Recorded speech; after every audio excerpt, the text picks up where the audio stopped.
80 million years ago, an inland ocean split North America in half. Warm water stretched from the Arctic to the Gulf of Mexico. Sharks hunted beneath the surface. Giant sea turtles crossed open water. Flightless diving birds disappeared beneath the waves. And somewhere in that ocean, something was hunting all of them. Not a shark, not a fish, not a dinosaur. A reptile, more than 40 feet long, armed with serrated teeth rare among its relatives, built with a reinforced snout that may have functioned like a battering ram, powerful enough that even other apex predators could become prey. What makes its story even stranger is that scientists only recently realized what they were looking at. For more than a century, some of its bones sat inside museum collections, cataloged, stored, and passed by countless visitors. The animal was famous, but not fully understood. Then researchers looked closer. The teeth were different. The skull was different. The bite was different. And in May of 2026, the creature received a name that immediately drew attention across the paleontological world. Tylosaurus rex, another T-Rex. While Tyrannosaurus ruled the land, this animal ruled the sea. Fossils show it fought rivals large enough to injure it. The wounds healed. It survived. Stomach contents reveal a predator with few limits. Sharks, sea reptiles, diving birds, whatever shared its ocean was a potential meal. It was warm-blooded in a world dominated by cold-blooded marine reptiles. It gave birth in open water and never needed to return to land. And for millions of years, it sat at the very top of an ocean that no longer exists. Before we continue, I'm curious, are you someone who listens all the way through these videos, or do they usually become part of your journey to sleep? Let me know in the comments. Let's continue. Long before the predator itself appeared, before serrated teeth cut through flesh, and before immense shadows crossed the inland sea, the world that would sustain such a creature was already taking shape. During the Late Cretaceous, between roughly 100 million and 66 million years ago, Earth was living through the final chapter of the age of reptiles. Continents sat in unfamiliar positions, climates were warmer, and coastlines drifted across regions that would be unrecognizable today. What is now the center of North America lay beneath water, not beneath a narrow coastline or a scattering of shallow bays, but beneath an enormous inland sea that stretched across the continent like a blue corridor connecting distant horizons. This body of water, known as the Western Interior Seaway, extended from the warm waters of the Gulf of Mexico all the way to the Arctic Ocean. For millions of years, it occupied the heart of the continent, transforming plains and forests into a vast marine world. The seaway was immense. At its greatest extent, it reached roughly 600 miles in width and more than 2,600 miles in length, yet it remained surprisingly shallow.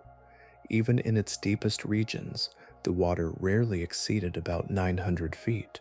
Sunlight penetrated much of this inland ocean, nourishing microscopic life that formed the foundation of a remarkably productive ecosystem. Warm currents circulated through the basin, and sea surface temperatures are estimated to have ranged between roughly 25 and 35 degrees Celsius. The result was an environment rich in nutrients and crowded with opportunity. Across these waters drifted endless clouds of plankton, supporting food chains that climbed steadily upward through fish, reptiles, birds, and giants. The sea itself divided North America into two separate landmasses. To the west stood Laramida, a narrow continent lined with mountains and coastal plains. To the east lay Appalachia, isolated across the water.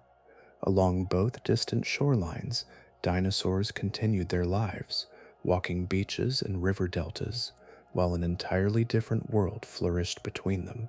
That world was alive in every direction.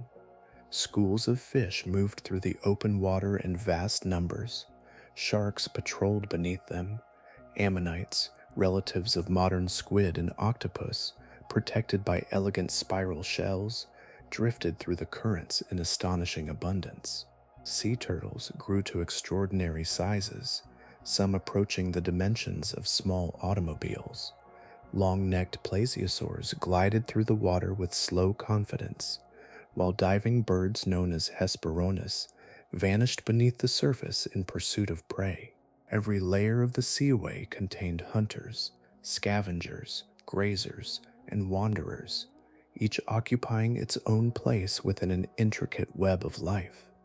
It was not an empty ocean waiting for a ruler. It was already crowded, already competitive, already shaped by millions of years of evolutionary refinement. Yet within this richness existed opportunity for something new.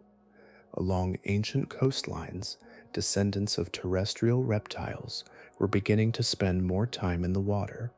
Their bodies had not yet fully surrendered to the sea, but the transformation had begun. Generation after generation, natural selection favored those better suited to swimming, diving, and hunting beneath the surface.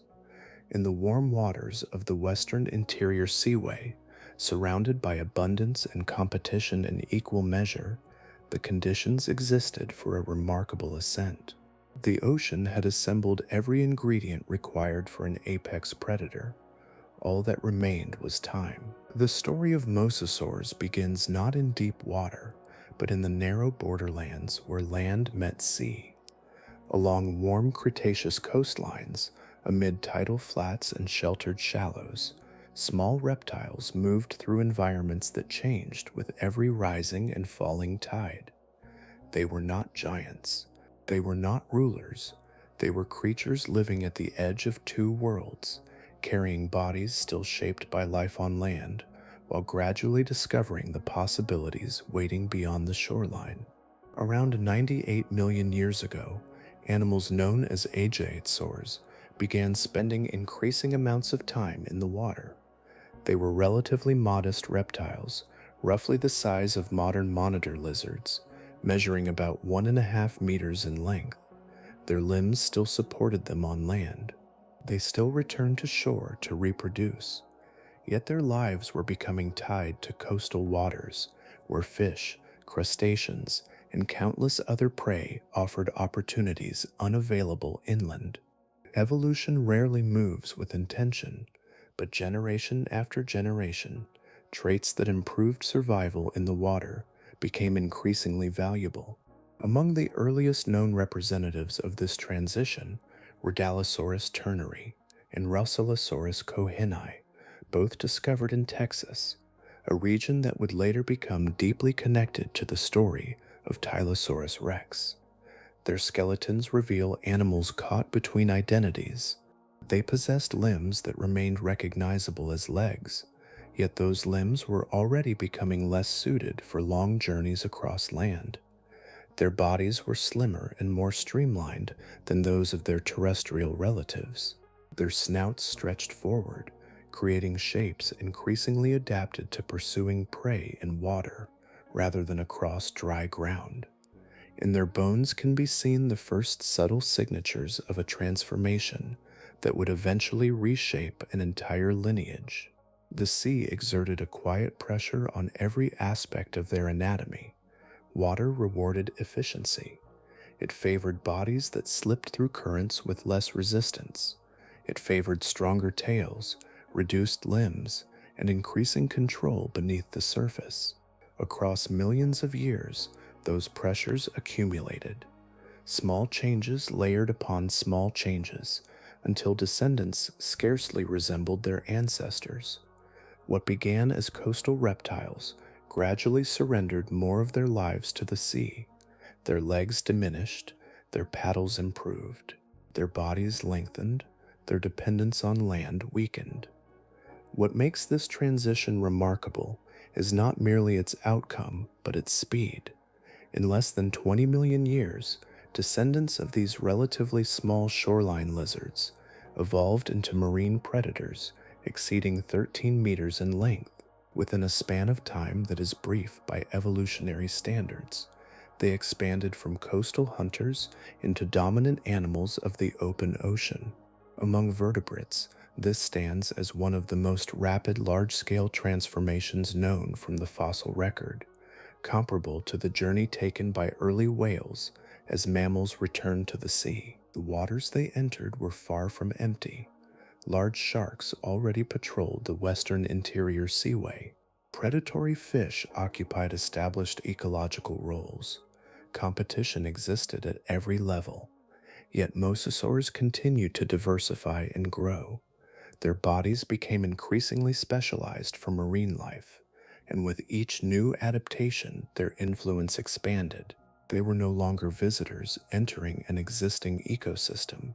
They were becoming one of its defining forces. An intriguing pattern appears in the fossil record during this period.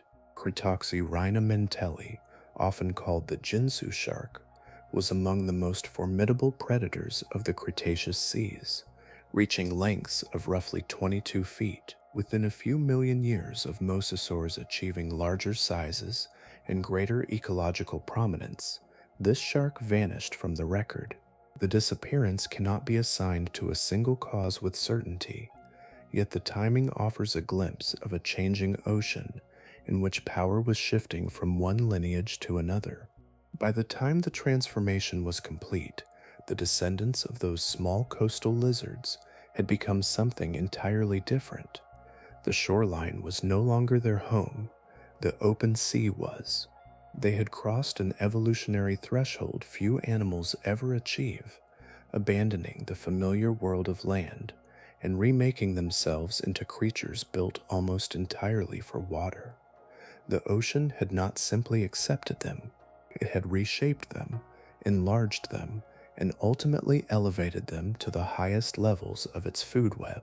A skeleton laid across a museum floor can appear strangely still, almost delicate beneath bright lights and polished ceilings. Yet the proportions of Tylosaurus rex reveal something very different. Even stripped of muscle, skin, and movement, the bones preserve the outline of an animal built with unusual purpose. Every element of its body points toward the same conclusion. This was not a generalist adapting to many ways of life. It was a predator refined by millions of years in open water, shaped again and again by the demands of pursuit, impact, and control. Adult individuals varied considerably in size, with estimates ranging from roughly 25 feet to as much as 43 feet in length. At the upper end, it approached the dimensions of a modern humpback whale. It was also roughly twice the length of the largest great white sharks living today.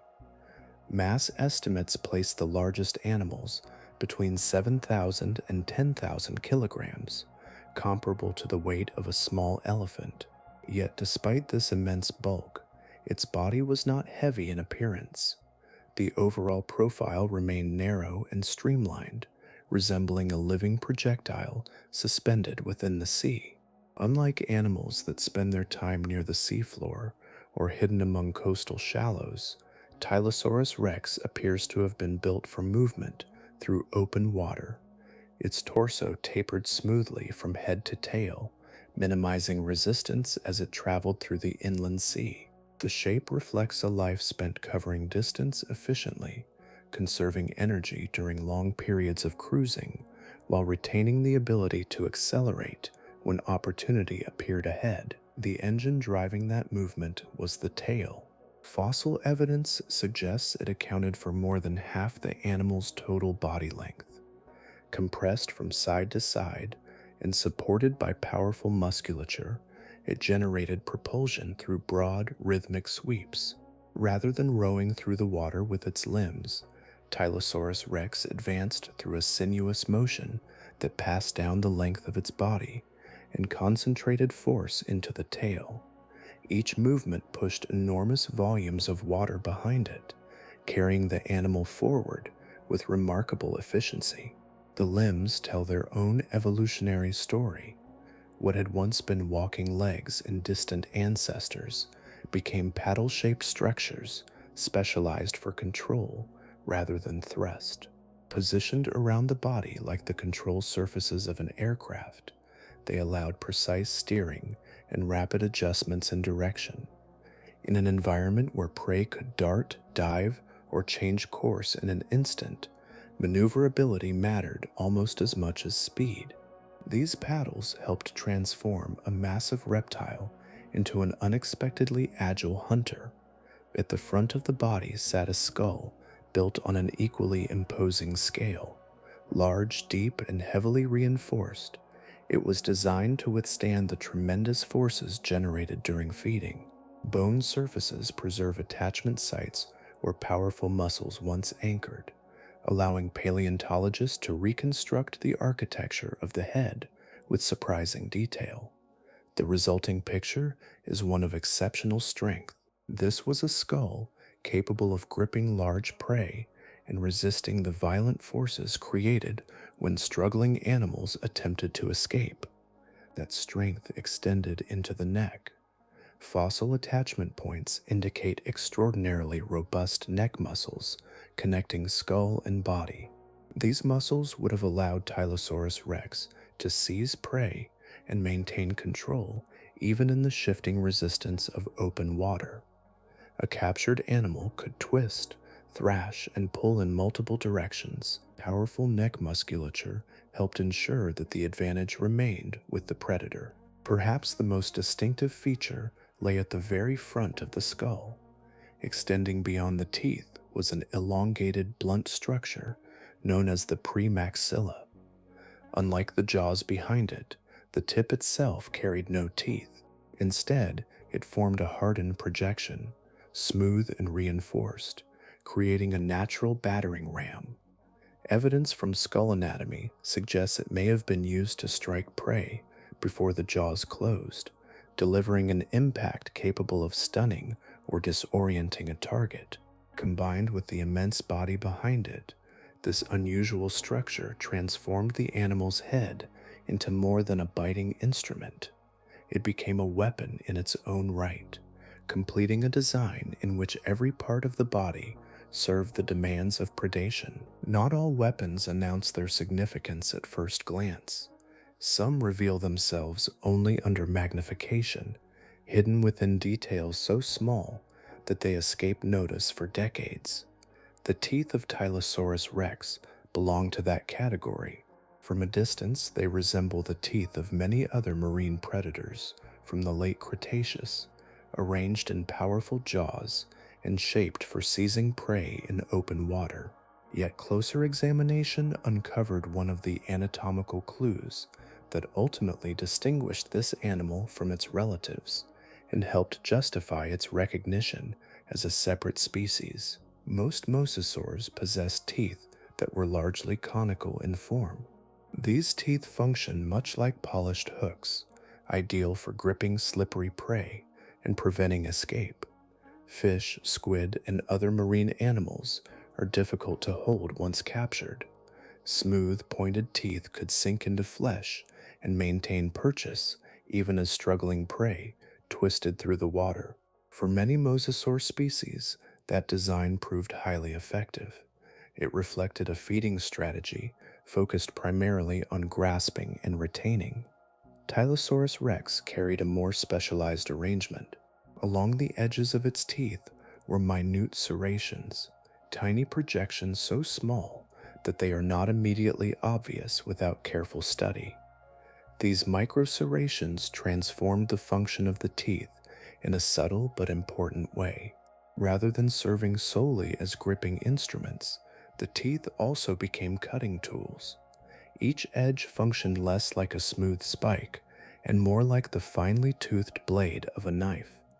The distinction may appear minor, yet biology often turns on details of surprising precision. A smooth tooth punctures. A serrated tooth continues working after penetration, creating additional damage as it moves through tissue. Paleontologist Ron Tykuski compared the effect to the difference between a smooth kitchen blade and a serrated one. Both can cut, but the serrated edge performs far more effectively when encountering resistant material. In the same manner, the teeth of Tylosaurus rex were adapted not merely to seize prey, but to slice through flesh with greater efficiency during the struggle that followed initial contact. Within the broader family of mosasaurs, such serrations are uncommon. Their presence became one of the characteristics that separated Tylosaurus rex from species previously grouped alongside it. What had once seemed like ordinary variation gradually emerged as evidence of a predator possessing its own distinctive anatomical identity. The discovery offered another reminder that evolutionary history often hides in the smallest structures, preserved in stone long after muscles and skin have vanished. Yet the outer teeth tell only part of the story. Deeper inside the mouth lay an additional feature that made escape even more difficult. Along the roof of the mouth were rows of teeth attached to bones known as the pterygoids. These pterygoid teeth curved backward toward the throat, creating a second set of obstacles beyond the visible jaws. Any prey item forced past the outer teeth encountered another barrier waiting within. The arrangement functioned almost like a living conveyor. Once prey entered the mouth, the backward orientation of the pterygoid teeth encouraged movement in only one direction. Every struggle risked pushing the animal deeper inward. Every attempt to reverse course met a forest of recurved points designed to resist retreat. Similar structures appear in other mosasaurs and some modern reptiles, yet in a predator of this scale, the effect would have been particularly formidable. Combined with the reinforced snout discussed earlier, the overall feeding apparatus became something unusually sophisticated. Impact could disorient. The outer teeth could grip and cut. The pterygoid teeth could prevent withdrawal. Each feature complemented the others, forming a system in which separate anatomical elements worked toward the same outcome. By the time prey encountered the full architecture of the jaws, the opportunities for escape had narrowed dramatically. The fossilized skull preserves this design with remarkable clarity. Even after tens of millions of years, the arrangement remains visible in bone, a record of evolutionary refinement written not through size alone, but through engineering. In the crowded waters of the Western Interior Seaway, success depended on more than reaching prey first. It depended on ensuring that capture became possession, and possession became a meal.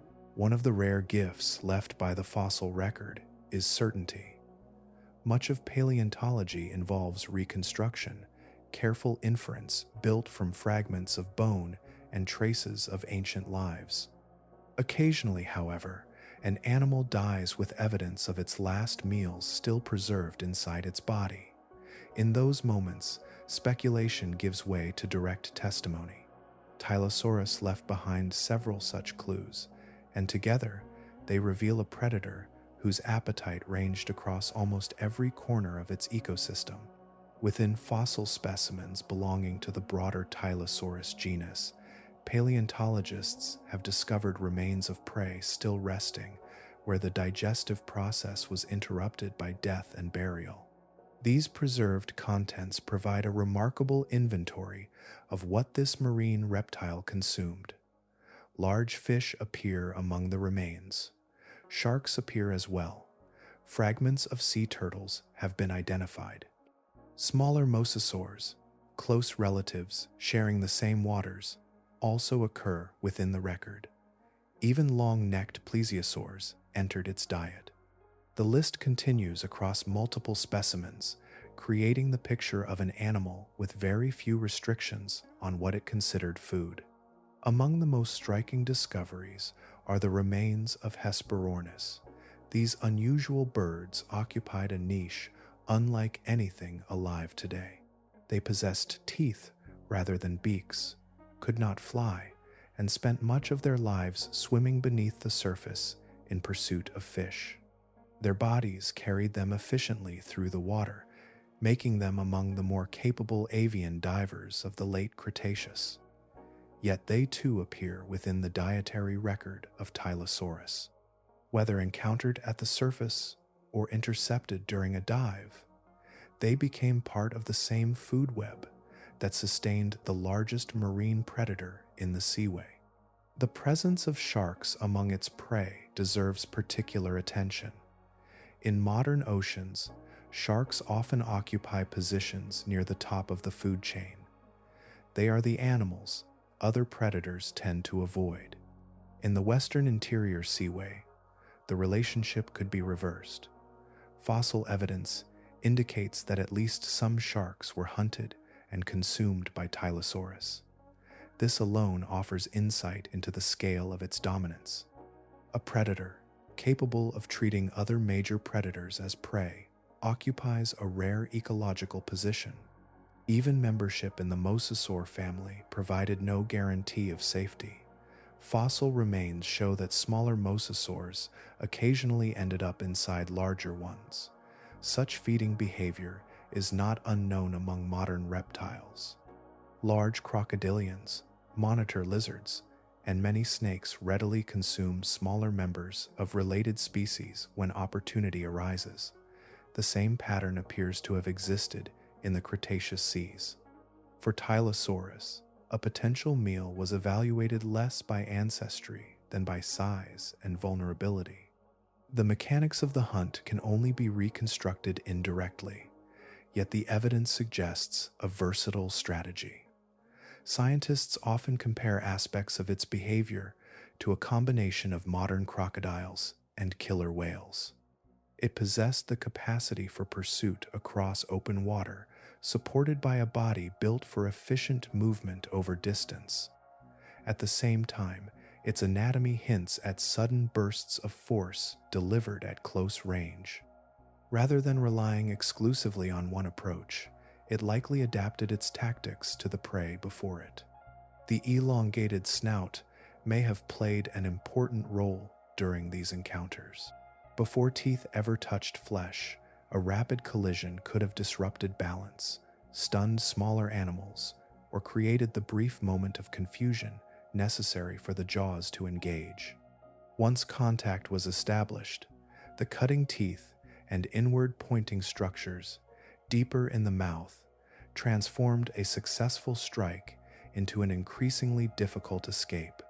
The breadth of this diet reveals something important about the ecology of the Western Interior Seaway. Tylosaurus was not a specialist, dependent upon a single prey species or a narrow feeding niche. It moved through an environment crowded with potential food sources and appears to have exploited many of them. Fish, reptiles, birds, turtles, and sharks all occupied positions within its reach. No adult specimen has yet been discovered bearing evidence that another species regularly hunted it.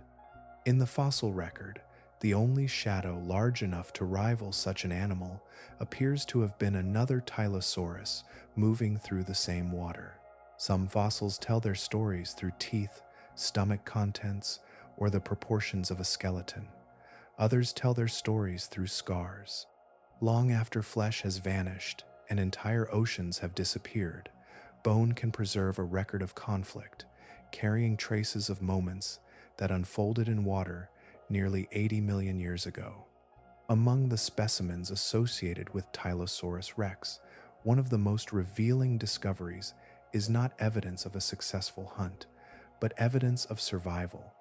The injuries appear across the snout and jaw region, areas where damage is difficult to dismiss as accidental. The wounds are substantial, leaving marks deep enough to alter the surface of the bone itself. At first glance, such damage might seem consistent with the dangers of pursuing large prey. The Western Interior Seaway contained animals capable of struggling violently when attacked. Yet, closer examination points toward a different explanation. The placement, scale, and overall pattern of the injuries do not match the kinds of wounds expected from fish turtles, or even many marine reptiles. Instead, they suggest an encounter with something possessing similar size, similar anatomy, and similar power. The most likely culprit was another Tylosaurus. What makes the specimen particularly remarkable is that the story did not end with the injury. Bone tissue around the damaged regions shows clear signs of healing. New growth formed along the wounds, gradually repairing the skeletal structure after the event.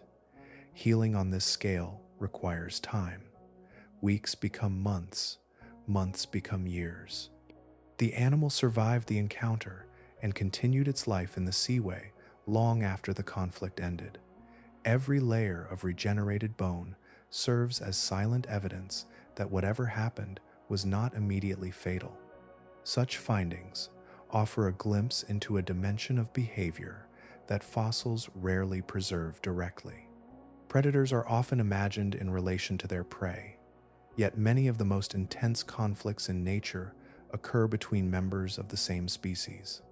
Competition can become particularly severe when individuals occupy identical ecological roles and pursue the same resources. Territory, access to mates, dominance, and feeding opportunities all have the potential to bring rivals into confrontation. Paleontologists refer to this behavior as intraspecific combat, conflict occurring within a species rather than between different species. The pattern appears repeatedly across the modern animal kingdom. Komodo dragons engage in violent contests that leave visible wounds. Saltwater crocodiles battle for territory along river systems and coastlines. Male sperm whales bear scars acquired during clashes with rivals. In each case, the danger comes not from unfamiliar enemies, but from animals sharing the same instincts, abilities, and ambitions. The evidence preserved in Tylosaurus rex suggests a similar dynamic. The Western Interior Seaway stretched across vast distances, yet even such an enormous ecosystem contained limits. Large apex predators require extensive hunting grounds and substantial food resources. As individuals matured and reached immense sizes, encounters with others of their kind may have become increasingly consequential. When two animals occupy the highest position in a food web, neither possesses an obvious advantage.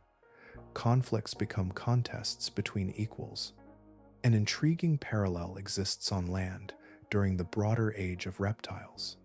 Tyrannosaurus rex fossils preserve bite marks attributed to other Tyrannosaurus individuals, revealing that the famous terrestrial predator also engaged in confrontations with members of its own species. Both predators occupied the highest levels of their respective ecosystems. Both carried evidence of surviving violent encounters with their own kind. This resemblance became one of the inspirations behind the name Tylosaurus rex, linking the ruler of the inland sea with the ruler of the land through more than simple size or status. The healed injuries reveal something deeper than aggression alone. They demonstrate resilience. The animal endured substantial trauma and continued living in an environment where weakness could prove costly. The scars remained, preserved within the skeleton, long after the encounter itself faded into the currents of deep time. In the end, these bones suggest that Tylosaurus rex was not merely a danger to every creature around it.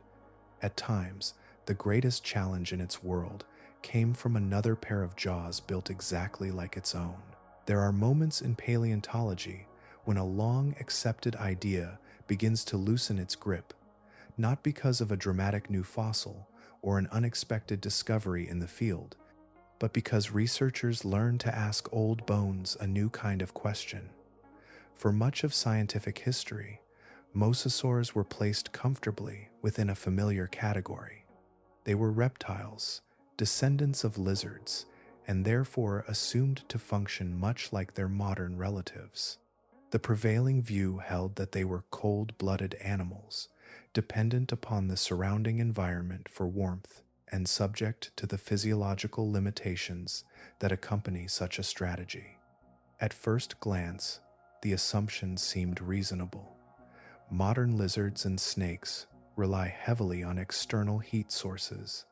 Their activity levels often rise and fall with environmental temperatures. In cooler conditions, movement slows, metabolism declines, and periods of inactivity become more common. Since mosasaurs shared ancestry with these animals, many researchers expected similar biological rules to apply. For decades, the idea remained largely unchallenged. Then a different line of evidence emerged, hidden not in the shape of bones but in their chemistry. In 2016, researchers from the University of Alabama published a study examining chemical signatures preserved within mosasaur fossils. Rather than focusing solely on anatomy, they investigated isotopes of oxygen locked inside ancient bone tissue. These microscopic traces carried information from the animal's life, preserved across millions of years beneath layers of sediment and stone. Oxygen isotope analysis works by examining subtle variations in oxygen atoms incorporated into skeletal material during growth. Those variations are influenced by body temperature. By comparing the chemical patterns preserved in fossils with those of other animals from the same environments, scientists can estimate the temperatures maintained within living bodies long ago. In effect, the bones become archives, retaining faint records of ancient physiology long after muscles, organs, and blood have vanished. The researchers compared mosasaur data against animals known to have been cold-blooded, including fish and turtles from the same geological periods. They also compared the results with birds, animals whose warm-blooded physiology is well established. The expectation under traditional assumptions would have been straightforward. Mosasaurs should resemble the fish and turtles with which they shared their waters. The results pointed elsewhere. Rather than clustering alongside cold-blooded marine animals, the mosasaurs displayed temperature signatures much closer to those of birds. Their internal temperatures appeared elevated and remarkably stable. The evidence suggested endothermy, the ability to generate and maintain body heat largely independent of surrounding conditions. In practical terms, this would mean that mosasaurs were not simply drifting with the thermal limits of their environment. They carried a metabolic engine within themselves. The idea helps explain a long-standing observation from the fossil record. Mosasaur remains have been discovered far beyond the warm waters often associated with giant marine reptiles. Fossils occur in regions that correspond to ancient Antarctica and the Canadian Arctic. Even during the warmer climates of the Late Cretaceous, these locations presented environmental challenges that would have tested a strictly cold-blooded predator. A stable internal temperature offers a far more convincing explanation for such a broad geographic range. For Tylosaurus rex, the implications are particularly striking. Deep water tends to be cooler than surface water, even within productive inland seas. A predator dependent on environmental heat might experience declining performance when descending into colder depths. An endothermic hunter would face far fewer constraints. It could pursue prey across temperature boundaries without suffering the dramatic reductions in speed, endurance, or responsiveness associated with cold-blooded physiology. When viewed alongside its immense size, specialized dentition, reinforced skull, and formidable feeding apparatus, the possibility of warm blood adds another layer to the portrait emerging from the fossils. The image is no longer that of an oversized marine lizard operating within familiar reptilian limits. Instead, it becomes a creature capable of sustaining high levels of activity across a wide range of conditions, carrying its own source of metabolic stability through the waters of the Western Interior Seaway, wherever opportunity or necessity carried it. Long before contact occurred, long before a strike or a chase, information moved through the sea. Every swimming animal disturbed the water around it. Every wound released a faint chemical signature. Every school of fish altered the currents as thousands of bodies changed direction together. The Western Interior Seaway was filled with these invisible traces, drifting through the water like messages without language. For a predator living at the highest level of that ecosystem, survival depended not only on strength, but on the ability to interpret those signals. The skull of Tylosaurus rex preserves clues suggesting that its world was far richer than what could be seen alone. Like modern snakes and monitor lizards, mosasaurs possessed a forked tongue connected to a specialized sensory structure known as Jacobson's organ. Though soft tissues rarely fossilize, the evolutionary relationships between these animals provide a strong foundation for reconstructing how the system likely functioned. The process begins with the tongue itself. As it moved through water, the forked tips collected tiny chemical particles suspended in the environment.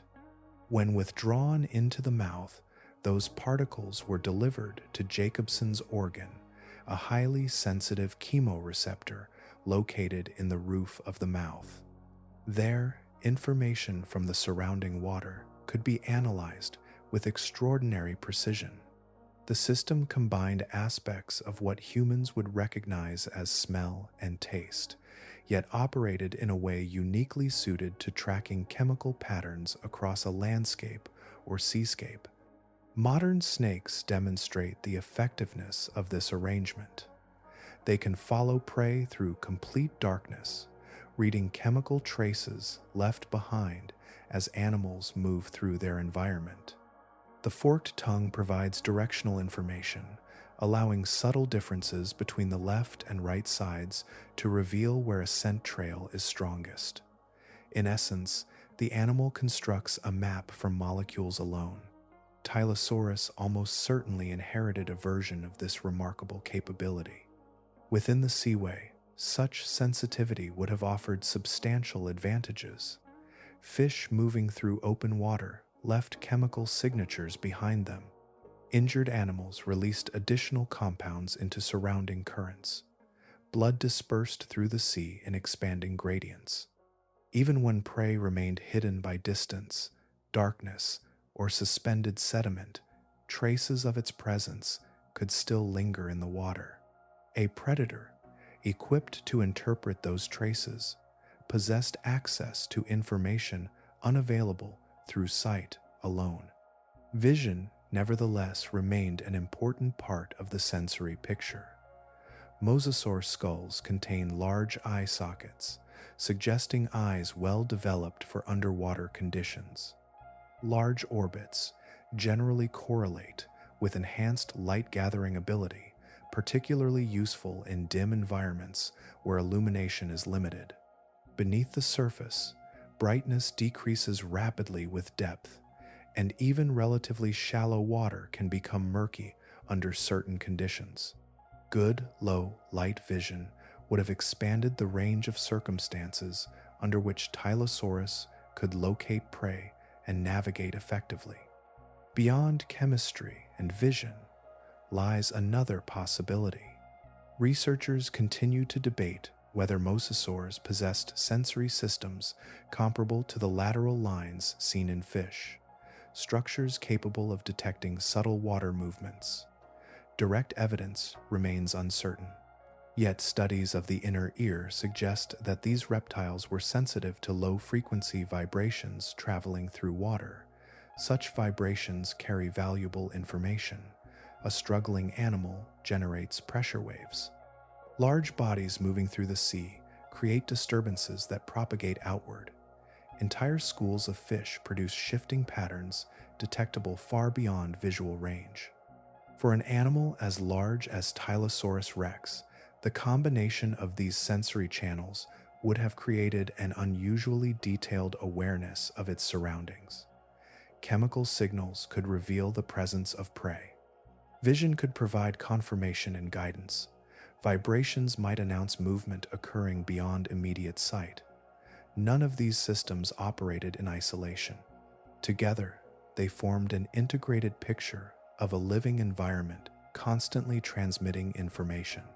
In that sense, the water itself became part of the predator's sensory apparatus. Every current carried traces of distant activity. Every disturbance contained clues. The seaway was not merely a place through which Tylosaurus moved. It was a medium through which the world continuously announced itself, allowing a hunter to perceive far more than the eye alone could ever reveal. Every creature inherits a beginning, and that beginning often reveals something fundamental about the world it inhabits. Sea turtles emerge from buried nests, scrambling across sand toward distant water. Crocodiles hatch in sheltered riverbanks. Countless reptiles remain tied, in one way or another, to the land that first shaped their ancestry. Tylosaurus rex belonged to a different story. By the time its lineage reached its full marine form, the connection had been almost completely severed. The evidence begins with the skeleton itself. Across the mosasaur family, the pelvis became progressively reduced as adaptation to marine life advanced. Limbs that once supported movement across land transformed into structures specialized for steering through water.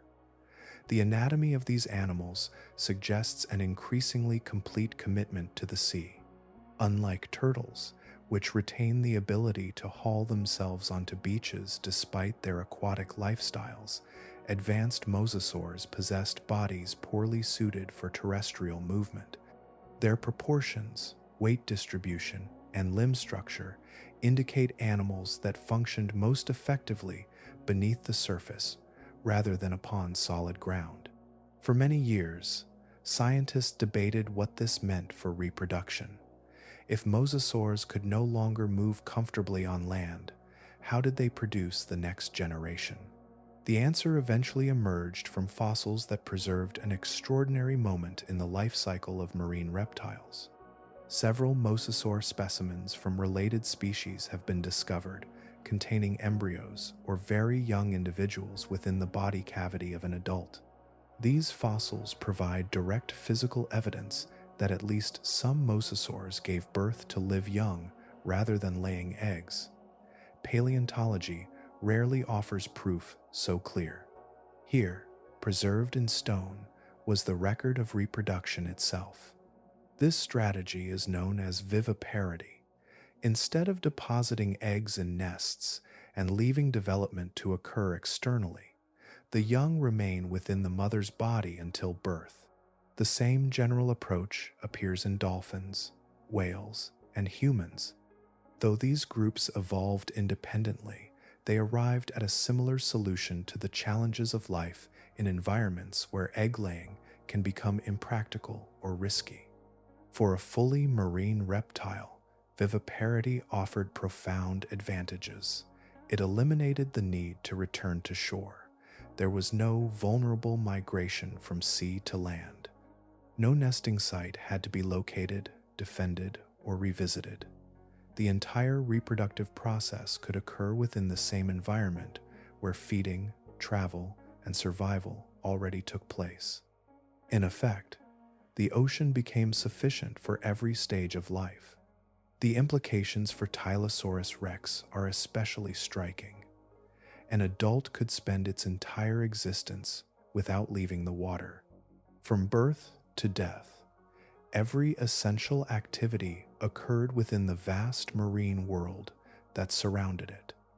The boundaries separating life stages became compressed into a single environment. There was no terrestrial chapter waiting at the beginning of the story. The young themselves were unlikely to be tiny. Scaling from known mosasaur growth patterns suggests that newborn individuals may already have measured several feet in length. Even at birth, they would have been substantial animals, equipped with jaws, teeth, and instincts shaped by millions of years of evolution. Their earliest experiences were not spent crawling toward water or sheltering within fragile nests. They entered directly into the ecosystem that would define the rest of their lives. That does not mean infancy was easy.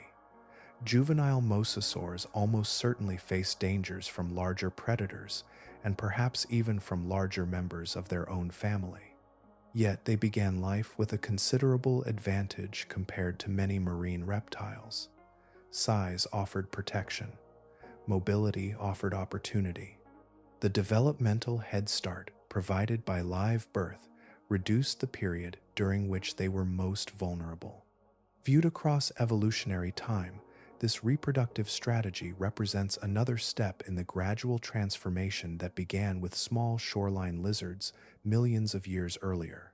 Each generation moved further from the constraints of terrestrial existence. Limbs changed, bodies changed, physiology changed. Reproduction changed as well, until the dependence on land that characterized their ancestors had nearly vanished. For Tylosaurus rex, the sea was more than habitat. It was birthplace, nursery, migration route, hunting ground, and home.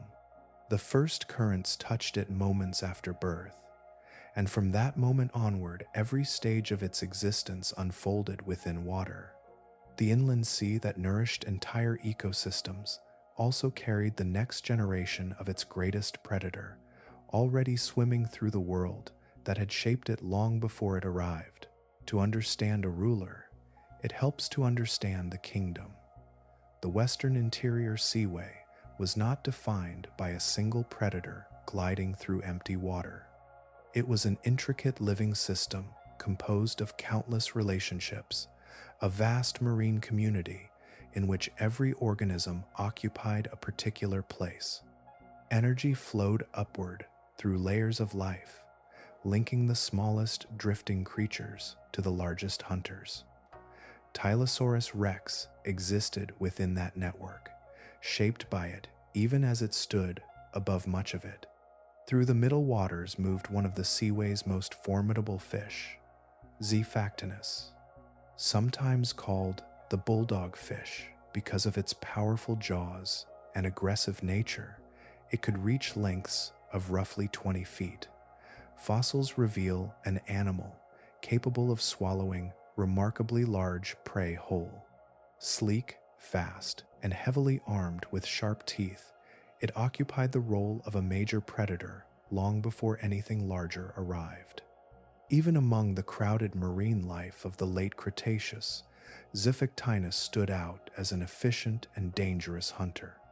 Around and beneath these fish drifted immense numbers of ammonites.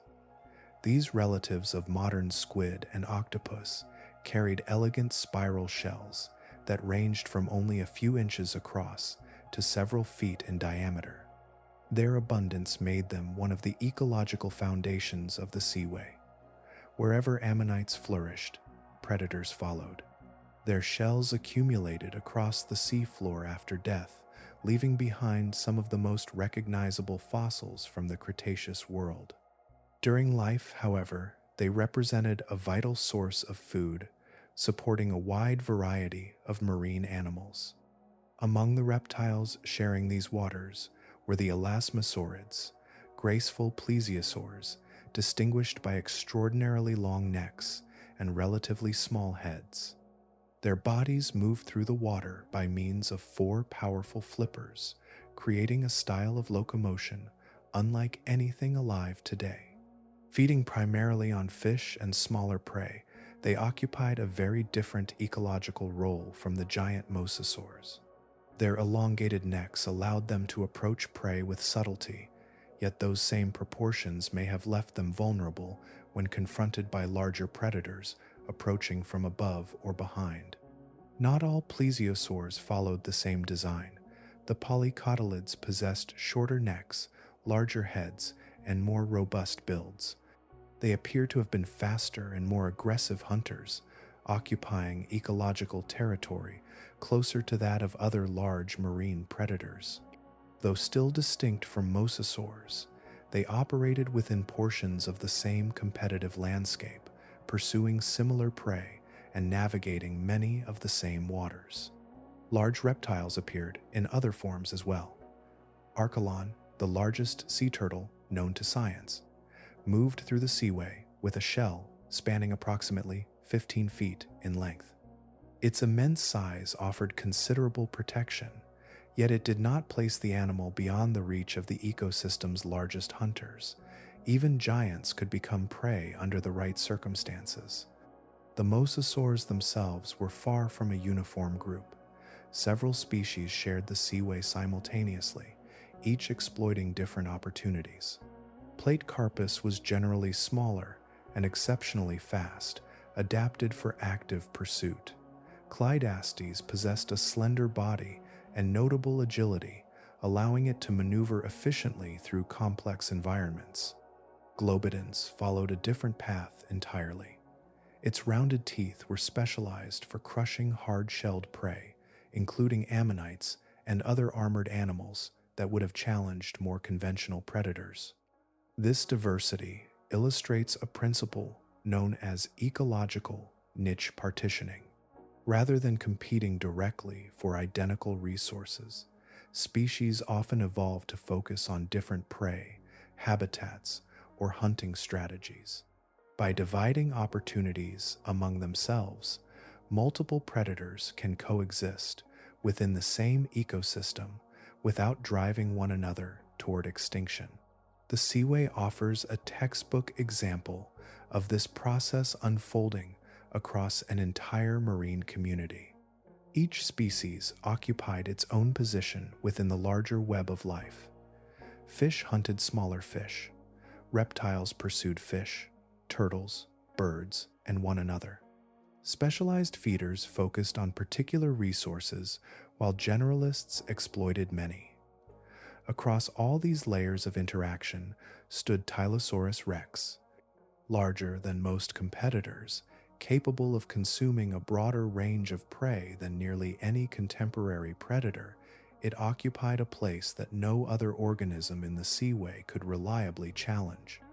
The ecosystem was crowded with remarkable animals, yet one species remained at its summit, moving through a living world built from countless relationships beneath it. Names in paleontology often preserve a clue. Sometimes they describe where an animal was discovered. Sometimes they reference a scientist, a place, or a distinctive feature hidden within the skeleton. In the case of Tylosaurus, the clue sits at the very front of the skull. The name translates roughly as knob lizard, a reference to an unusual structure that immediately drew the attention of early researchers and has continued to fascinate paleontologists ever since. Extending beyond the front teeth was an elongated section of bone known as the premaxilla. Unlike the jaws behind it, this projection carried no teeth. It formed a smooth, rounded extension at the tip of the snout, creating a profile unlike that of most other marine reptiles. Even when viewed from a distance, the feature stands out. It appears deliberate, almost exaggerated, as though evolution invested substantial effort in creating a structure that served some important purpose. For many years, that purpose remained uncertain. Fossils preserve shape more readily than behavior, and the unusual snout invited a wide range of interpretations. Some researchers proposed that it functioned as a display structure, perhaps helping individuals recognize one another or signal maturity. Others suggested a sensory role. Since the feature was so distinctive, it was tempting to imagine some equally distinctive biological function behind it. As additional specimens accumulated and methods of analysis improved, a different picture began to emerge. The shape, placement, and internal reinforcement of the structure increasingly pointed toward a more direct explanation. Rather than serving primarily as decoration, The elongated snout appears to have functioned as a weapon. The idea fits naturally with the broader anatomy of the animal. Tylosaurus possessed a streamlined body capable of generating substantial speed through open water. At the end of that body sat a reinforced skull, and at the front of the skull sat a dense, rounded projection positioned perfectly to absorb and deliver impact. Biomechanical studies examining stress distribution across the bones suggest that the snout was capable of withstanding significant force. It was not a fragile ornament. It was built to endure collisions. In a hunting context, such a structure may have offered a valuable advantage. A fast-moving strike, delivered by the snout, could stun, disorient, or destabilize prey moments before the jaws closed. Even a brief disruption in coordination can determine the outcome of a pursuit. The ram provided a means of turning body mass itself into a weapon, adding another layer to an already formidable predatory toolkit. The same structure may also explain some of the injuries preserved in fossil specimens. Earlier, we encountered evidence of severe wounds healed over during the animal's lifetime. Those scars tell of encounters between rivals, and the snout offers a plausible mechanism through which such damage occurred. When two large Tylosaurus individuals collided, the reinforced projection at the front of the skull would have concentrated enormous force into a relatively small area. Repeated impacts between animals of similar size could produce exactly the kinds of injuries observed in the fossil record. A useful modern comparison exists, although it comes from a very different branch of the tree of life. Male sperm whales sometimes engage in violent confrontations using the front portion of the head as a battering structure during contests with rivals. The details differ, yet the underlying principle remains familiar. Evolution occasionally discovers that a large body moving at speed can become a weapon in itself. The scale of such impacts becomes easier to appreciate when considering the size of Tylosaurus rex. The largest individuals may have approached 10,000 kilograms in mass. When that weight moved through water under muscular propulsion, momentum accumulated rapidly. Concentrating that momentum into a reinforced snout created a striking instrument, unlike almost anything else in the seaway.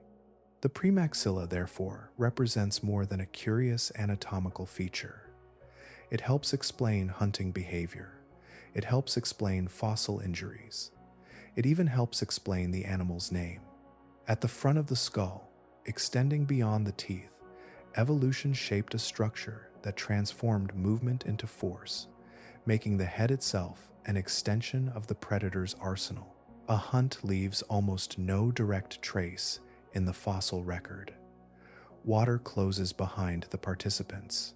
The struggle ends. Soft tissues disappear. Motion itself vanishes. What remains are fragments. A healed injury here. Prey remains preserved there. The architecture of a skeleton shaped by repeated behaviors across countless generations. To understand how Tylosaurus rex hunted, paleontologists must weave these fragments together, combining anatomy, preserved stomach contents, biomechanical studies, and comparisons with living predators that occupy similar ecological roles. The resulting picture is not that of a patient ambush specialist waiting motionless for opportunity, nor is it the image of an endless pursuit hunter relying solely on speed. Instead, the evidence suggests a predator capable of blending multiple strategies into a sequence of actions that began long before prey became visible. The process likely started with information carried through the water itself. Chemical traces dispersed from fish schools, injured animals, turtles, birds, and other marine reptiles. Subtle gradients drifted through currents, creating invisible pathways that could be followed through chemoreception. At the same time, Disturbances generated by swimming animals propagated outward as low-frequency vibrations. Together, these signals formed a sensory landscape rich with clues about nearby life. Long before a target entered view, Tylosaurus may already have known its approximate direction and movement. Once a suitable target was identified, the approach began. The streamlined body that evolved across millions of years allowed efficient movement with relatively little energy expenditure. Rather than racing immediately toward prey, the predator could cruise steadily through the water while reducing its own visibility. Many marine animals possess fields of vision that are strongest to the sides and above. Approaching from below or behind would therefore provide a significant advantage. In the filtered light of the seaway, a large hunter emerging from beneath could remain unnoticed until the final moments. At some point, distance ceased to matter. The transition from approach to attack was likely abrupt. The powerful tail, already serving as the engine of the body, could generate a rapid burst of acceleration. Water displaced by the moving animal would surge behind it as momentum accumulated. What followed appears to have been more than a simple bite. The elongated snout discussed earlier may have delivered the first blow. Rather than opening the jaws immediately, Tylosaurus could strike with the reinforced premaxilla at the front of the skull. A collision delivered at speed would have the potential to stun, disorient, or destabilize prey. Even a brief loss of coordination can alter the outcome of a pursuit. In those critical moments, the predator gained an opportunity to bring the jaws into position. Once the mouth closed, the mechanics of capture shifted dramatically. Serrated teeth penetrated flesh and continued cutting as movement persisted. The edges acted not merely as anchors but as slicing tools, increasing damage during the struggle. Behind them waited the pterygoid teeth embedded within the roof of the mouth. These backward curving structures reduced the chances of escape, encouraging prey deeper into the jaws while resisting attempts to retreat. Capture became a process rather than a single event, each anatomical feature reinforcing the effectiveness of the others. Large prey introduced additional challenges. Fish and birds could often be subdued quickly, but plesiosaurs, turtles, and rival mosasaurs possessed substantial strength of their own. In these encounters, the neck became an essential part of the weapon system. Fossil evidence indicates exceptionally powerful musculature capable of controlling struggling animals in open water. Rather than relying solely on bite force, Tylosaurus likely employed forceful lateral head movements, tearing tissue and amplifying the effects of its teeth through leverage and momentum. Researchers sometimes compare the overall strategy to that of modern killer whales. The comparison does not suggest identical behavior, but it captures an important principle. Both predators appear to have used body mass as an active component of the hunt, rather than treating it as passive size.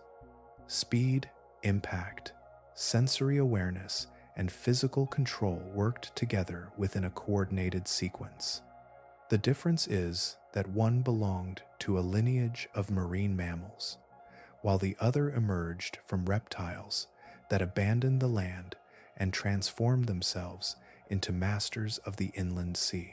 Few scientific names carry as much cultural weight as Tyrannosaurus rex. The name has become almost synonymous with prehistoric power, evoking an image of dominance so familiar that it often overshadows every other predator from the age of reptiles. When researchers chose the name Tylosaurus rex, they were fully aware of that association. The decision was not accidental. It was a statement about where this marine reptile belonged within the hierarchy of the Cretaceous world. At first glance, the comparison appears surprising. One animal walked across floodplains and forests, the other moved through a vanished inland sea. One was a dinosaur, the other was a giant marine reptile descended from lizard ancestors. Their environments differed profoundly, and millions of years separated their periods of greatest success. Yet, the deeper researchers examined the evidence, the more parallels emerged between them. Tyrannosaurus rex lived near the end of the Cretaceous period, roughly between 68 and 66 million years ago. Tylosaurus rex reached its peak approximately 80 million years ago, placing it around 12 to 14 million years earlier in Earth's history. They never met, they never shared an ecosystem, yet both occupied remarkably similar positions within their respective worlds. Size provides one of the most obvious points of comparison. Both animals approached roughly 40 feet in length. Both represented the largest and most formidable predators within the environments they dominated. Their bodies were built around the same fundamental principle.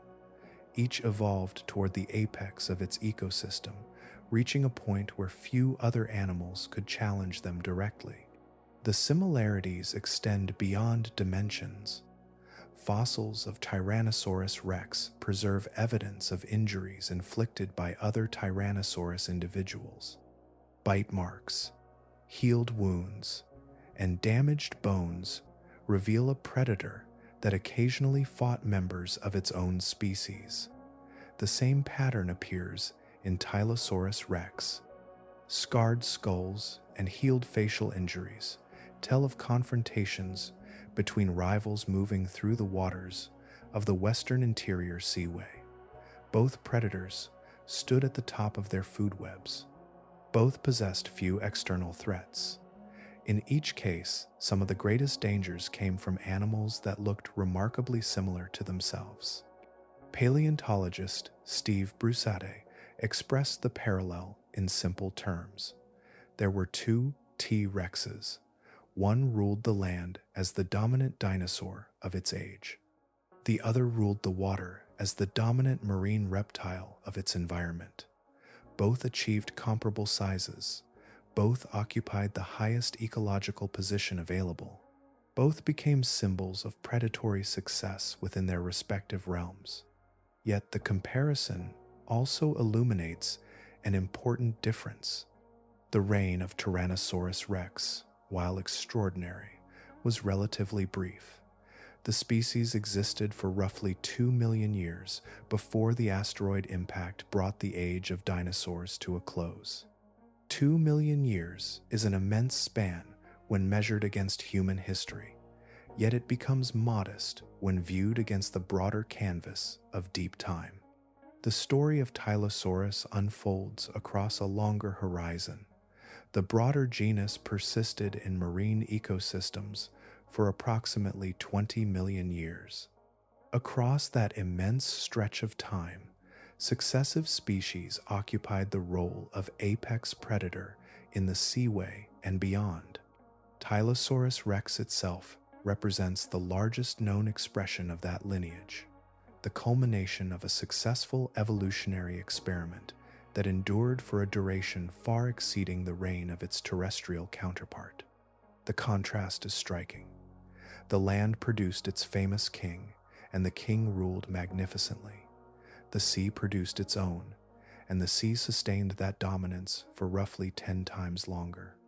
Across shifting coastlines, changing climates, and evolving ecosystems, the lineage continued to occupy the highest predatory tier available. Seen from this perspective, the name Tylosaurus rex becomes more than a comparison. It becomes a recognition of status earned through evidence preserved in bone, ecology, and time itself. In the Cretaceous world, there were two great rulers separated by millions of years and entirely different environments. One commanded continents, the other commanded oceans. Measured by longevity, ecological reach, and the duration of its supremacy, the balance quietly tilts toward the monarch that lived beneath the surface of the sea. Some discoveries begin beneath desert cliffs or emerge from freshly exposed rock after a storm. Others arrive far more quietly. They sit beneath fluorescent lights, tucked inside storage cabinets, cataloged, numbered, and apparently understood. The story of Tylosaurus rex belongs to this second category. Its bones were not hidden beneath unexplored ground waiting to be excavated. They had already been found. In many cases, they had been found decades earlier. Across the latter decades of the 20th century and the opening years of the 21st, numerous mosasaur fossils were collected from Texas. These specimens entered museum collections where they were carefully preserved, studied, and displayed. Like countless fossils around the world, they became part of the scientific record. Researchers believed they knew what these bones represented. They were identified as Tylosaurus proriger, a species already familiar to paleontologists. Once a specimen receives a name, that label often remains attached for generations. Museums depend upon classification.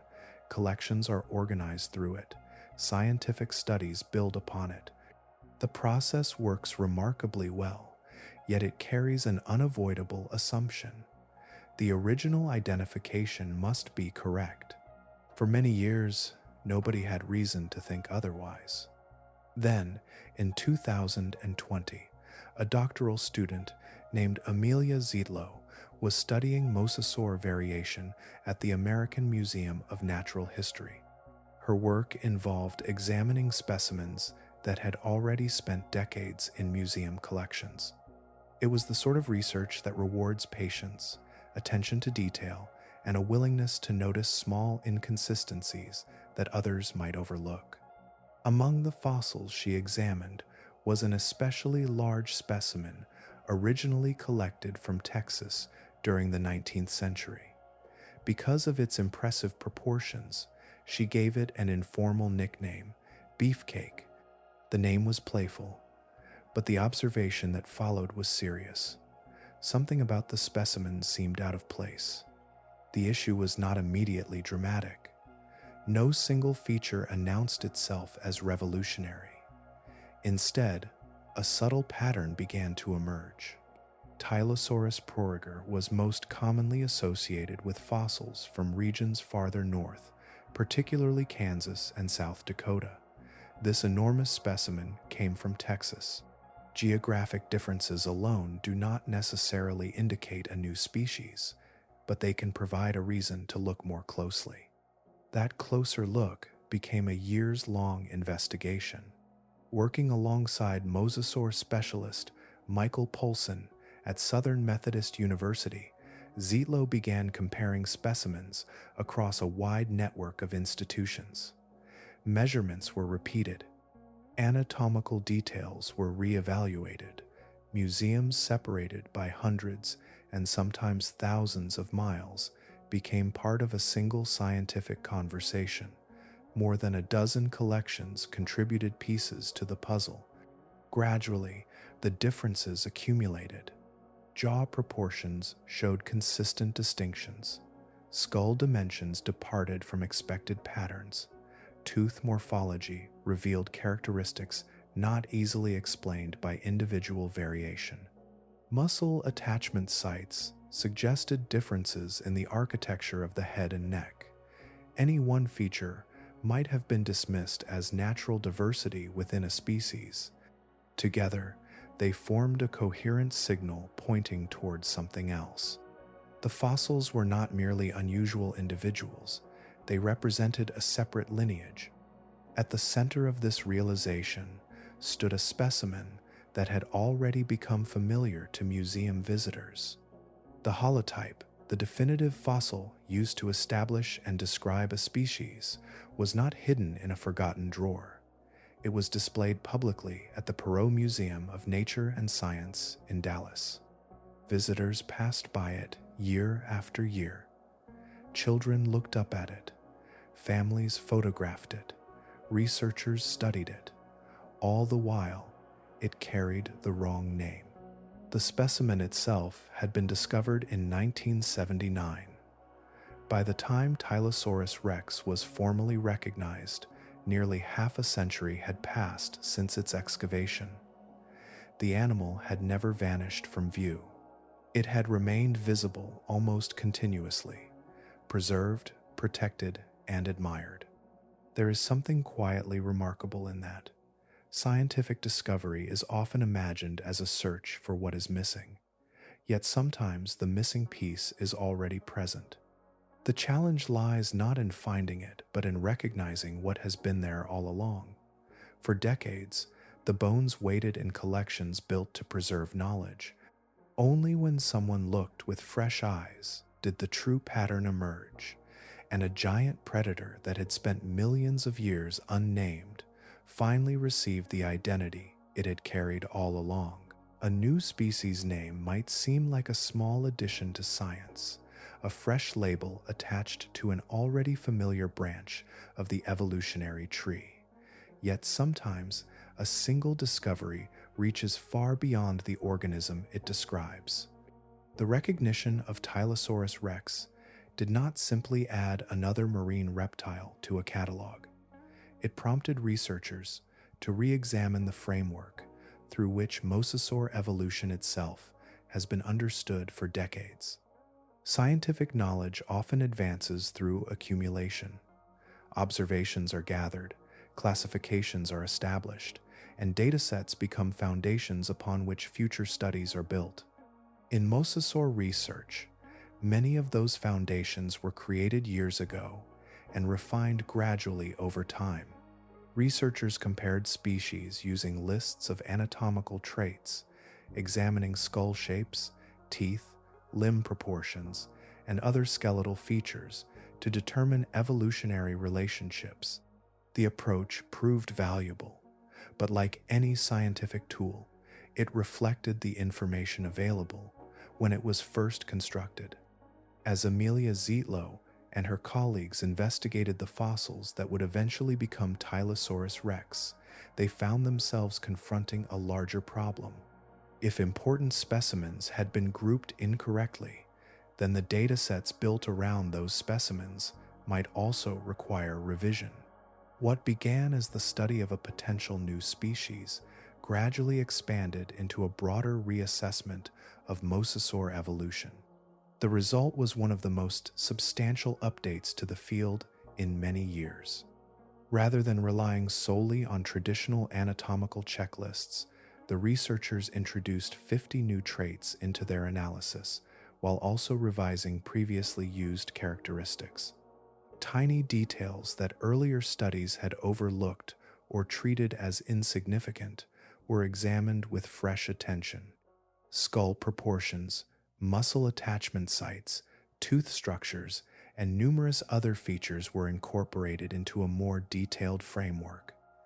The effect was similar to increasing the resolution of a photograph. Patterns that once appeared blurred began to separate into clearer forms. As the revised analysis unfolded, it revealed that some accepted relationships among mosasaur species might not be as straightforward as previously believed. Evolutionary branches that once seemed firmly established became subjects for renewed examination. Species thought to be closely related may require re-evaluation, while others could occupy different positions within the broader mosasaur family tree.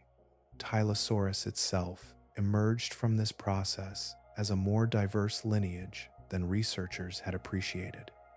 Earlier interpretations often treated the genus as relatively limited when compared with certain other mosasaur groups.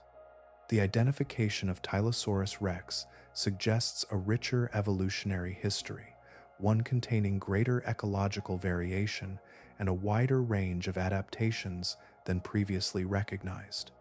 Another insight concerns the evolution of large body size. For many years, it was tempting to imagine that giant mosasaurs inherited their enormous dimensions from a single ancestral lineage. The updated analysis hints at a more complex possibility. Large size may have evolved independently in different branches of the mosasaur family. Separate lineages, facing similar environmental pressures, may have arrived at similar solutions, despite not sharing an immediate giant ancestor. This process is known as convergent evolution. It occurs when unrelated or only distantly related groups develop comparable traits because they encounter similar challenges. Wings evolved separately in birds and bats. Streamlined bodies emerged independently in sharks, dolphins, and extinct marine reptiles. Evolution often discovers similar answers when confronted with similar problems. Paleontologist Takuya Konishi has noted that mosasaurs frequently resemble one another, not necessarily because they all inherited a single ideal design, but because the ocean exerts powerful influence over anything attempting to thrive within it. Water rewards efficiency. It favors certain body shapes, movement patterns, and hunting strategies. Across vast spans of time, unrelated lineages can begin to echo one another as they adapt to the same environment. Seen from this perspective, the significance of Tylosaurus rex extends beyond the animal itself. The discovery highlights how much remains to be learned about marine reptile evolution and how even familiar fossils can transform scientific understanding. More broadly, it reinforces a recurring pattern visible throughout Earth's history. Oceans do not simply host predators, they shape them. Again and again, across hundreds of millions of years, different lineages have entered the water and found themselves molded by the same immense forces, producing giants that often look surprisingly alike, despite arriving from entirely different beginnings. Power is easiest to recognize when it stands alone, but ecosystems rarely work that way. Even at the height of its dominance, Tylosaurus rex shared its world with other impressive predators, animals shaped by the same warm seas and the same evolutionary pressures. The Western Interior Seaway supported an entire community of giants. Some occupied neighboring ecological roles. Others followed very different paths.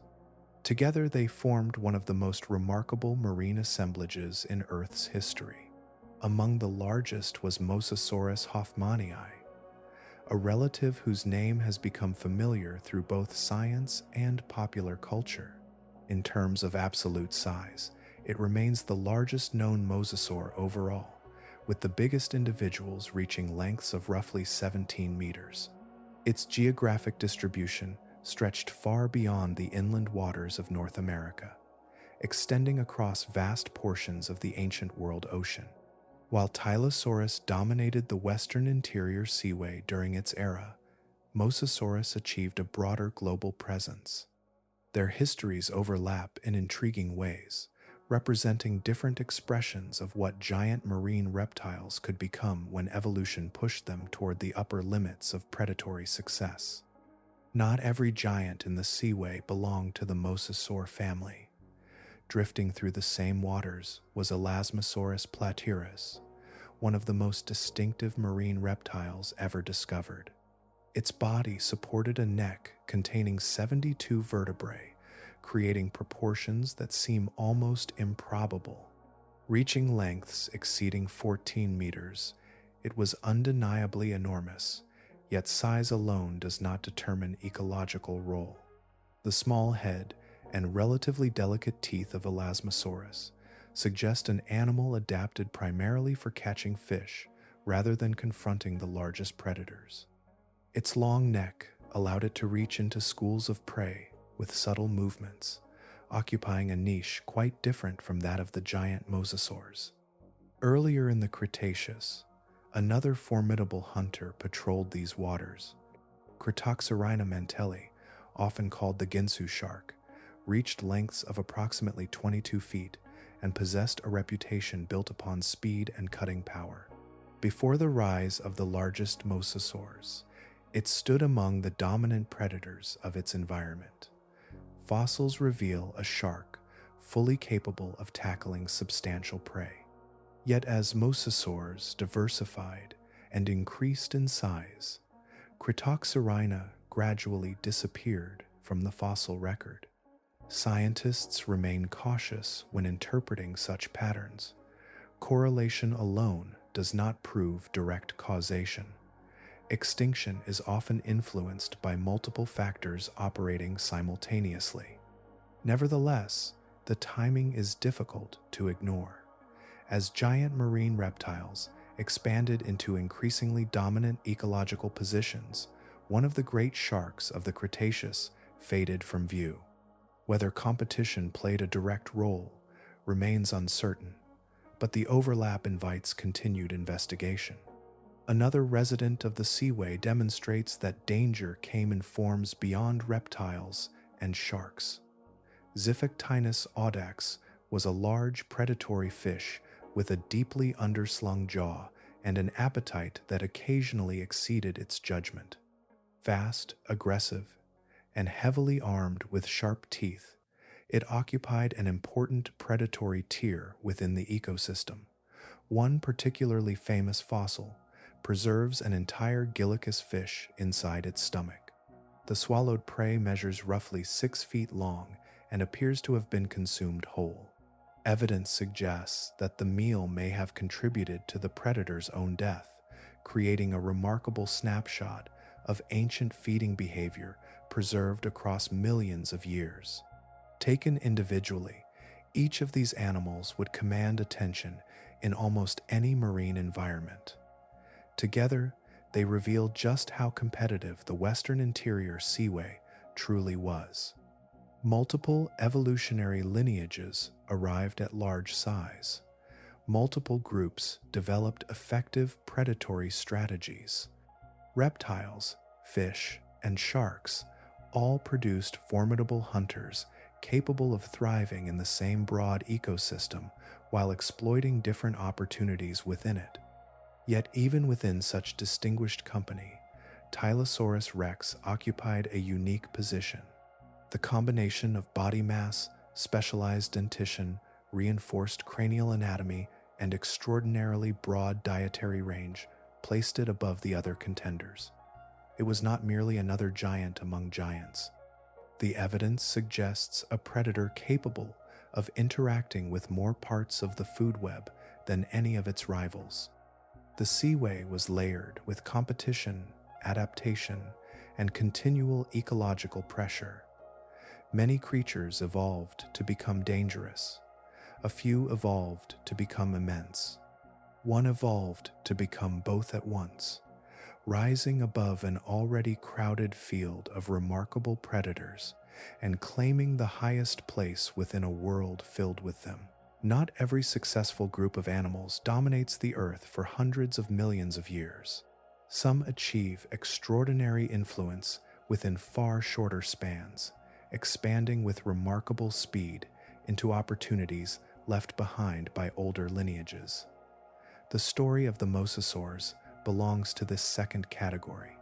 Their reign was comparatively brief when measured against the immense histories of sharks or dinosaurs.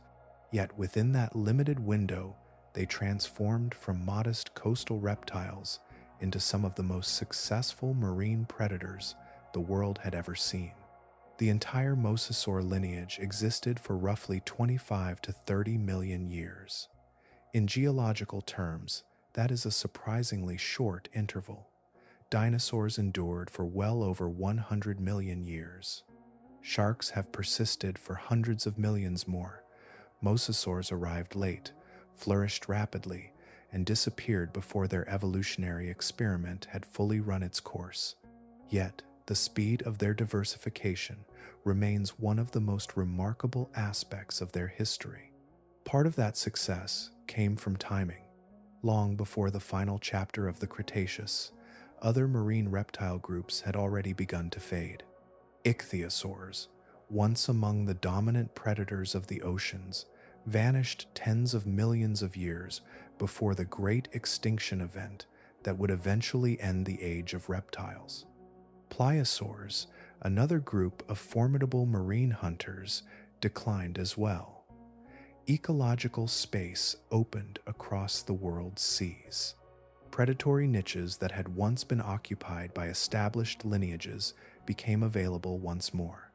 Mosasaurs entered this changing environment at exactly the right moment.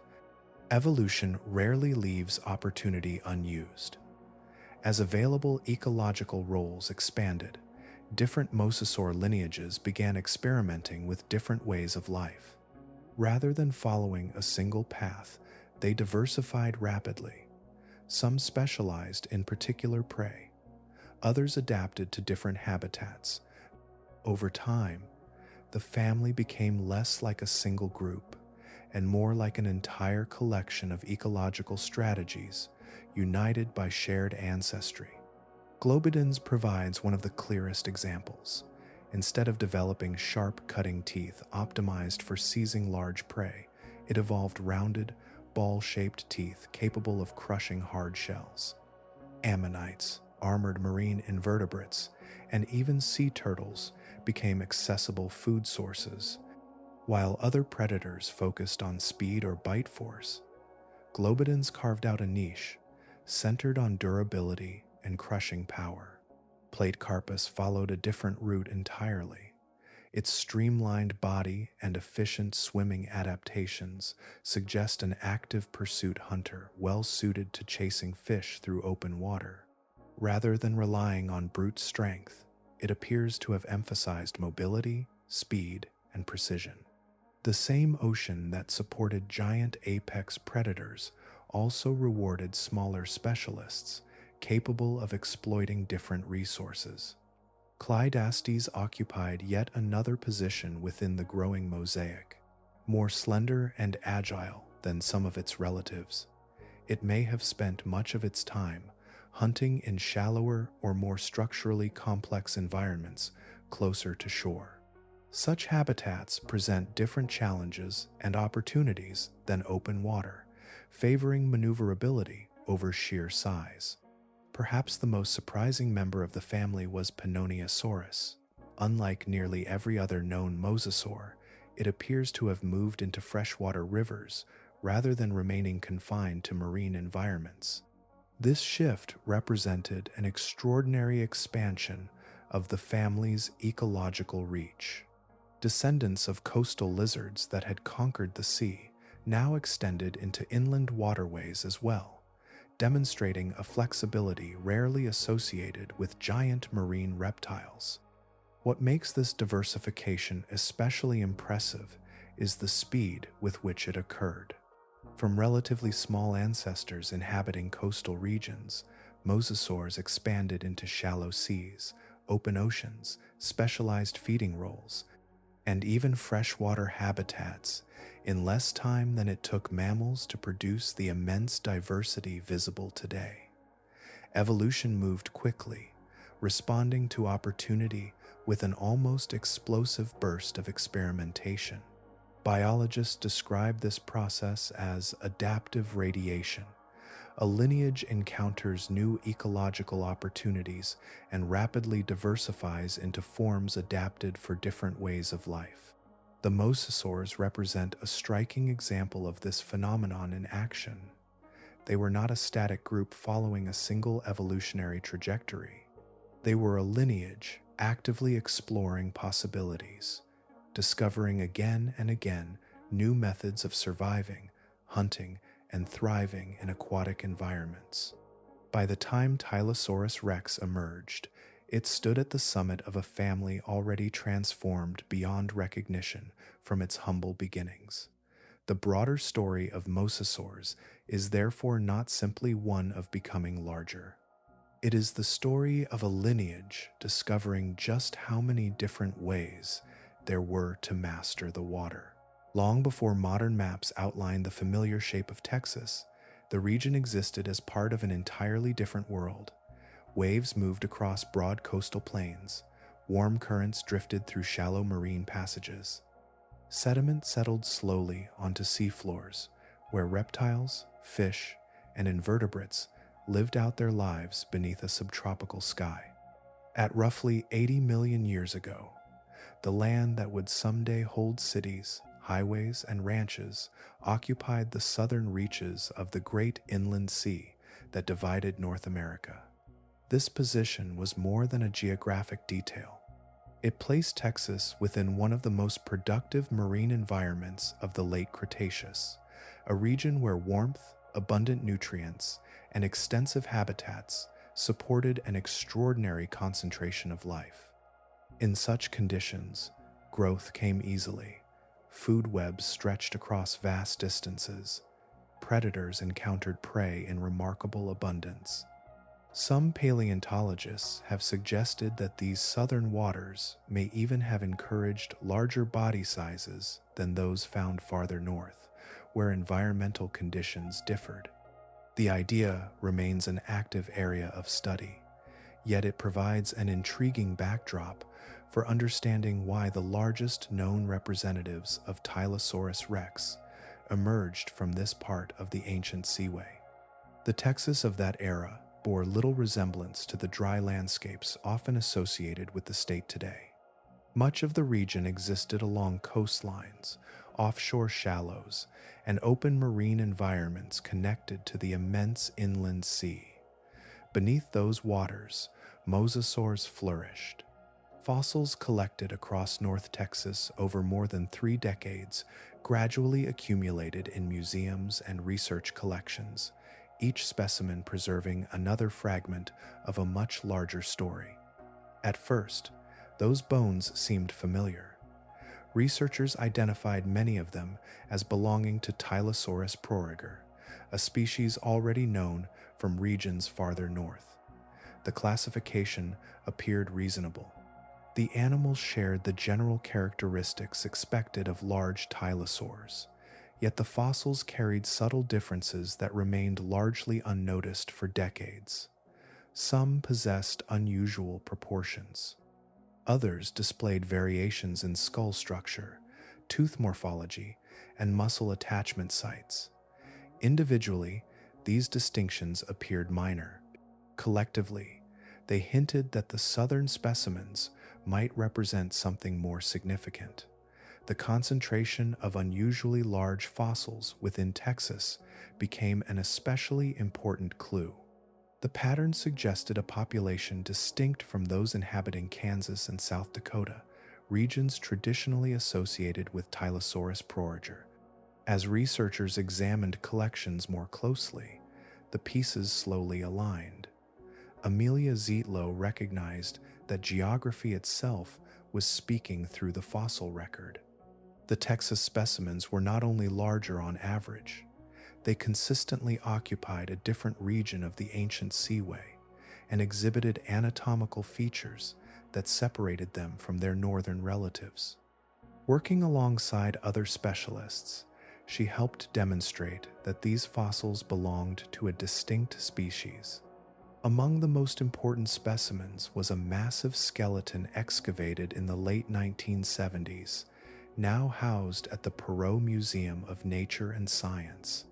This fossil became the holotype, the defining specimen used to formally establish Tylosaurus rex. For decades, it had stood as a familiar exhibit, visible to visitors who passed beneath its enormous frame without realizing they were looking at a species not yet recognized by science. There is something quietly remarkable about that history. The evidence never disappeared. The bones remained in view, preserved, cataloged, and studied. What changed was the perspective brought to them. In the end, Texas revealed that it possessed its own giant ruler of the inland sea, larger than the northern form and distinct in ways hidden beneath an inherited label. Beneath museum lights and within storage collections, the largest marine predator of the Cretaceous had been waiting patiently for its true identity to emerge. Across the late Cretaceous world, warmth existed on a scale that has become difficult to imagine from a modern perspective. Forests extended into high latitudes. Polar regions lacked the immense permanent ice sheets familiar today. Oceans carried heat across the planet with remarkable efficiency, creating climates that were generally milder and more stable than those of the present age. Within this greenhouse Earth, the Western Interior Seaway occupied a particularly favorable position. Sunlight poured across its broad surface. Shallow depths allowed heat to spread readily through much of the water column. Estimates suggest surface temperatures commonly ranged between 25 and 35 degrees Celsius, conditions that in some places rivaled or exceeded the warmest waters found in modern tropical seas. For countless organisms, this warmth formed the environmental foundation upon which entire ecosystems were built. Fish multiplied in abundance, reptiles flourished, predators and prey moved through waters energized by a climate unlike anything living humans have ever experienced. Yet even in a warm inland sea, temperature was not uniform. Light faded with depth, and cooler layers persisted beneath the sunlit surface. A thermal gradient stretched downward through the water column, creating different environments stacked one above another. Smaller animals could exploit these differences. Schools of fish might descend into cooler water during portions of the day.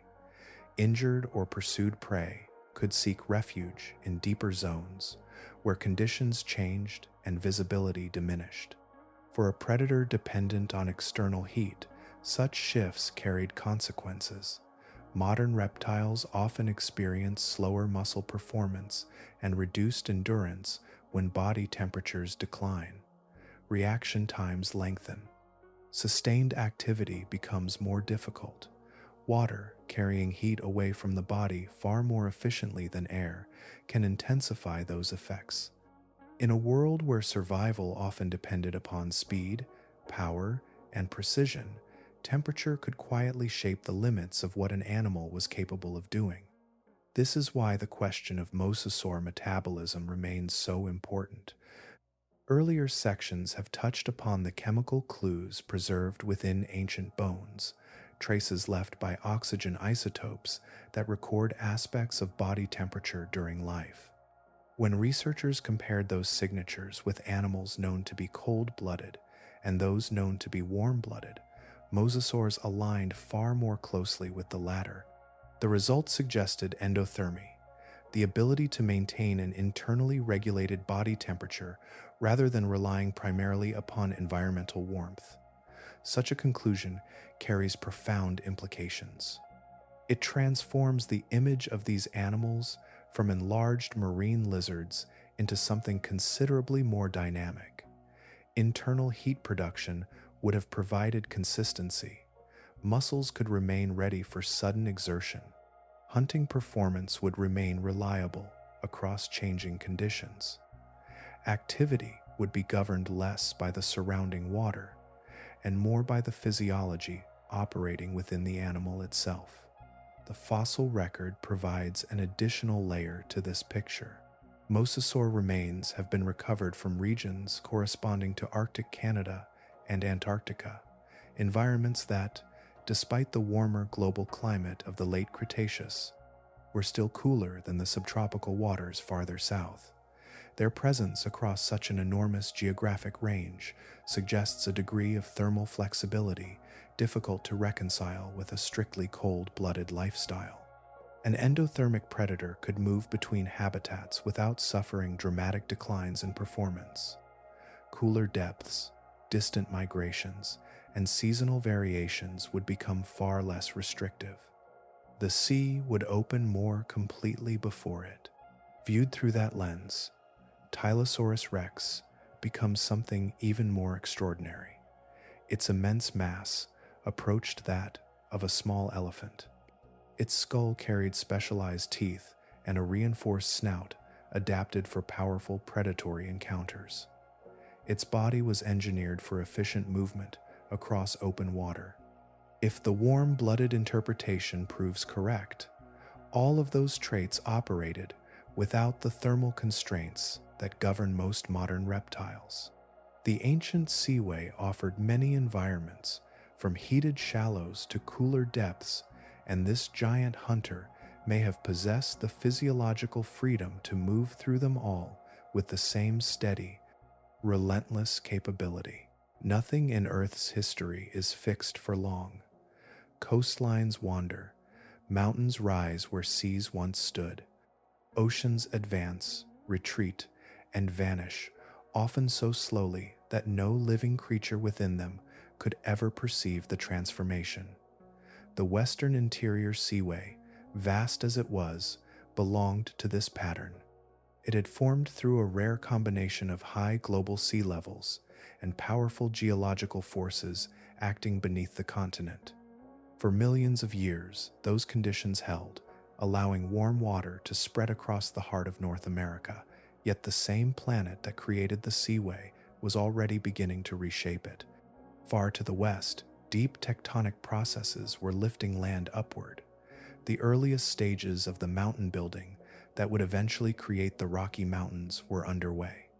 The change was gradual, measured not in seasons or generations, but in spans of time so immense that entire species could appear and disappear while the landscape shifted only slightly. Even so, the effects accumulated. As land rose and ocean basins changed, the shallow inland sea slowly began to lose space. At the same time, global sea levels were no longer maintaining the extraordinary heights that had characterized much of the Late Cretaceous. Water gradually withdrew from portions of the continent. Shorelines crept inward. Regions that had once been submerged began inching back toward dry land. The seaway remained enormous, but it was no longer expanding. Instead, it was becoming shallower in places and narrower in others. Ecological consequences followed naturally. A marine ecosystem depends upon physical space as much as biological productivity. The warm waters still supported abundant life, yet the boundaries containing that life were beginning to contract. Habitats that had once stretched uninterrupted across immense distances became increasingly compressed. Predators, prey, competitors, and scavengers were all being crowded into a slightly smaller world. For apex predators, this kind of change can be especially significant. Large hunters require extensive territories and tremendous amounts of available prey. Their survival depends upon the continued abundance of the ecosystems beneath them. As environments shrink, the pressures on those relationships often intensify. Feeding grounds overlap more frequently. Competition becomes more concentrated. Ecological balances that once operated across vast regions are forced into tighter spaces. Yet, the fossil record reveals something striking. The great marine reptiles do not appear to have been collapsing under these pressures. Evidence gathered from the final chapters of the Cretaceous suggests that mosasaurs remained remarkably successful. New forms continued to appear. Diversity remained high. Different lineages occupied different ecological roles, exploiting prey and habitats in increasingly specialized ways. Rather than displaying the hallmarks of a group in decline, they seem to have been flourishing. The evolutionary momentum described in earlier sections had not stalled. It was still unfolding. Species continued adapting to opportunities within the changing sea, and the overall picture is one of resilience rather than deterioration. This distinction matters because it changes the story. The shrinking seaway was altering the stage, but it was not driving its dominant performers toward extinction. Tylosaurus rex and its relatives remained among the most capable predators ever produced by the marine world. Their anatomy, behavior, and ecological position continued to function effectively within the environments available to them. As millions of years passed, the contours of the ancient inland ocean became increasingly different from those that had existed at its height. Channels narrowed, Shallow regions expanded. New coastlines emerged. The continent was quietly reclaiming territory from the sea. Through it all, mosasaurs continued swimming through those waters, hunting, reproducing, and diversifying. The world around them was changing, but the predators themselves showed every sign of success. The seaway's future was becoming uncertain. Its rulers, however, still occupied the summit of the ecosystem, moving through a living ocean that remained rich, productive, and full of opportunity almost until the very end. There was no warning visible from the surface of the sea, no change in the rhythm of the waves, no signal carried through the water to the animals moving beneath it. For millions of years, the living systems of the Late Cretaceous had persisted through shifting coastlines, changing climates, and the slow rearrangement of continents.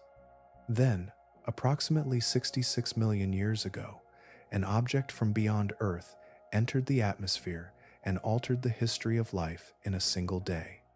The asteroid was roughly 10 kilometers across and struck what is now the Yucatan Peninsula at a velocity of about 20 kilometers per second. The impact released an amount of energy beyond ordinary comprehension. Beneath the modern Gulf of Mexico lies the scar it left behind, the Chicxulub crater, measuring roughly 180 kilometers across. What had been a thriving world suddenly found itself subjected to forces usually associated with planetary formation rather than everyday geology. The immediate consequences spread outward at astonishing speed. A fireball expanded across the sky. Earthquakes of extraordinary magnitude rippled through the crust. Tsunamis hundreds of meters high raced across ocean basins, crossing distances that once seemed impossibly vast. Thermal radiation swept across continents, igniting vegetation over enormous areas. The event was not local. It was global from the very beginning, touching ecosystems separated by thousands of kilometers. Yet the most devastating effects unfolded more quietly in the days and months that followed. Vast quantities of dust, ash, and sulfur compounds were blasted into the atmosphere. High above the surface, these particles spread around the planet, forming a veil that dramatically reduced the amount of sunlight reaching the ground and sea. Temperatures began to fall. Seasons became distorted. The familiar flow of solar energy that sustained life weakened across the globe. For the oceans, the consequences were profound. Near the surface, where sunlight normally penetrated the water, microscopic phytoplankton formed the foundation of the marine food web. These tiny organisms converted sunlight into biological energy, supporting everything above them. When darkness spread through the atmosphere, that foundation began to fail. Phytoplankton populations declined. As they disappeared, zooplankton lost their primary food source. Small fish that depended upon those drifting animals soon faced shortages of their own. The collapse moved upward through the ecosystem like a slow wave. Each level of the food chain depended upon the one beneath it. Predatory fish required abundant smaller fish. Marine reptiles required abundant prey. The extraordinary productivity that had sustained the inland sea for millions of years unraveled with remarkable speed. The problem was not competition, it was absence. Energy was no longer entering the system at the rate required to support large animals. For a giant predator such as Tylosaurus rex, size became a burden rather than an advantage. Its immense body demanded enormous quantities of food. Powerful muscles, rapid growth, and active hunting all depended upon a stable supply of prey. When that supply vanished, there was no alternative. An apex predator cannot survive on the memory of abundance. It cannot feed upon empty water.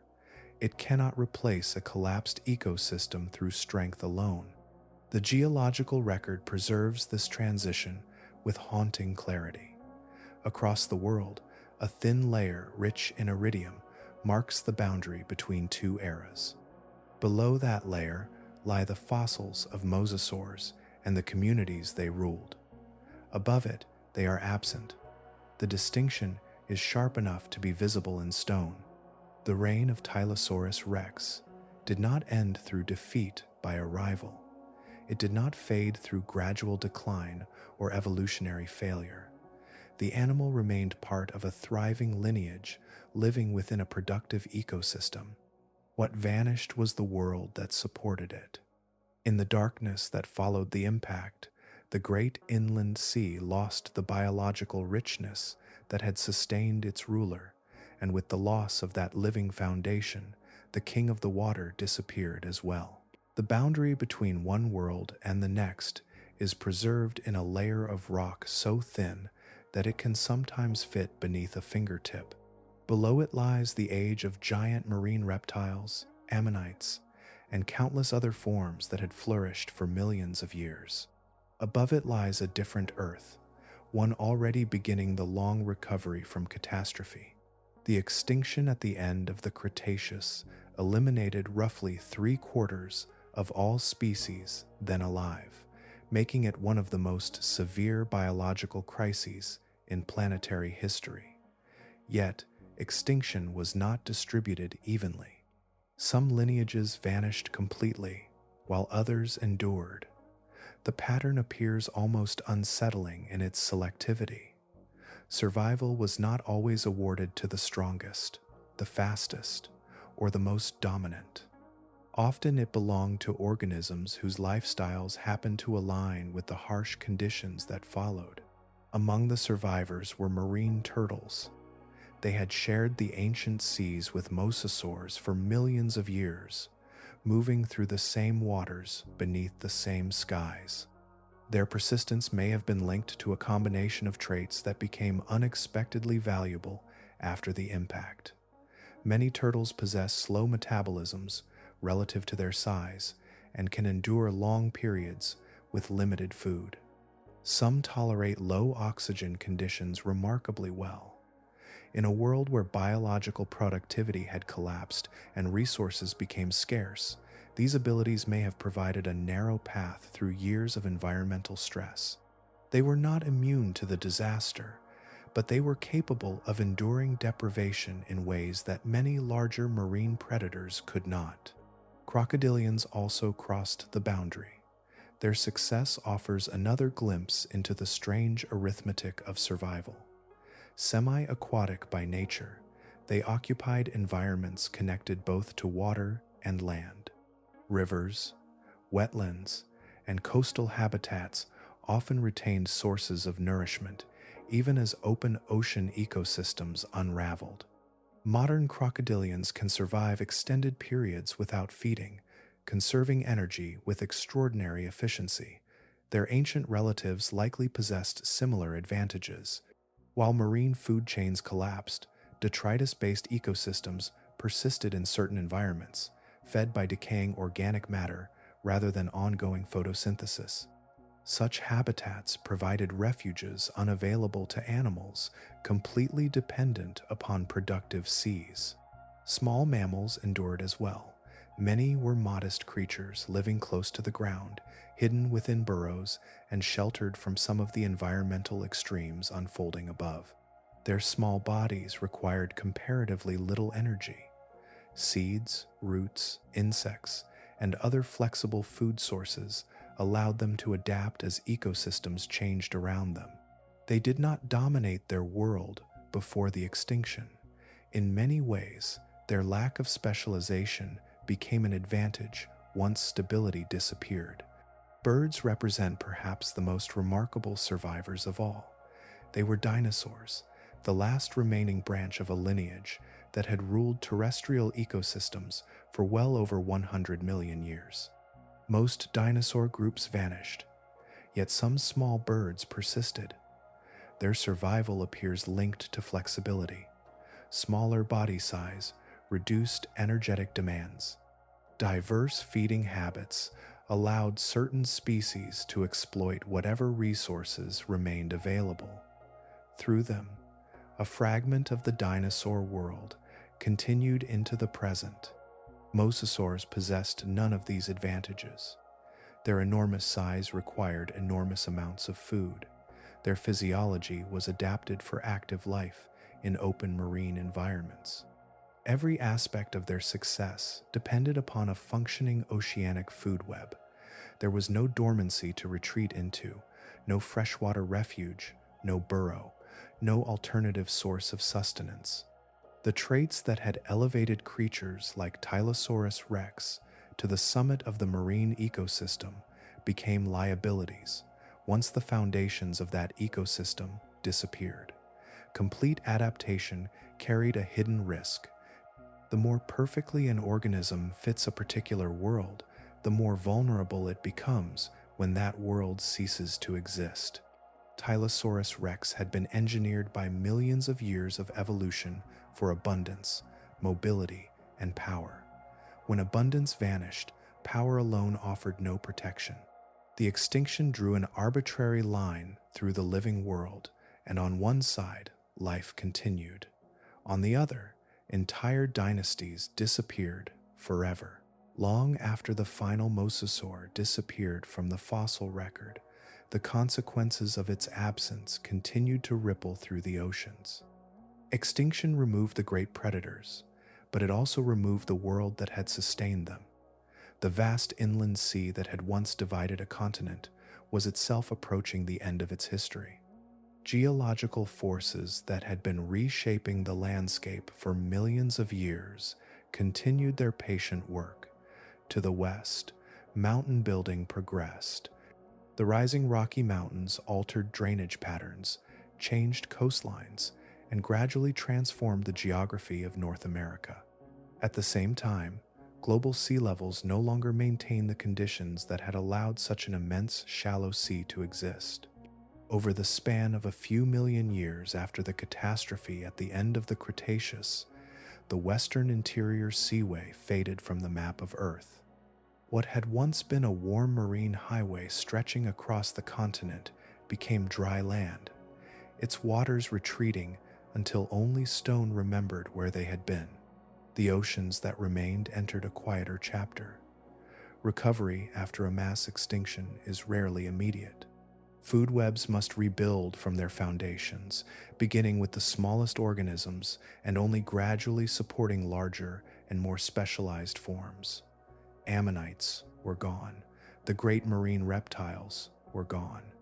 Entire branches of evolutionary history had ended within a geological instant. For a long time, the seas carried the absence of those vanished lineages. Predators still existed. Fish still swam through recovering ecosystems, and life continued its steady work of adaptation, yet something had changed. The immense reptiles that had once ruled the upper levels of marine food chains left behind a vacancy that no organism immediately occupied. Evolution does not rush to fill empty spaces. It proceeds through countless generations, testing possibilities one small step at a time. For millions of years, there was no direct successor to the mosasaurs. The oceans lacked a predator that combined their size, ecological reach, and dominance. The eventual heirs to the marine realm would arise from an unexpected direction. On land, certain mammals were beginning evolutionary journeys of their own. Around 50 million years ago, roughly 16 million years after the last mosasaurs vanished, some of these mammals started returning to the water. Their earliest representatives bore little resemblance to the giants that would one day cross entire oceans. Creatures such as Pakicetus were small, semi-aquatic animals, closer in scale to a large dog than to a whale. They walked on limbs, breathed air, and occupied environments along the boundary between riverbank and water. Nothing about them suggested they would eventually produce some of the largest animals ever known.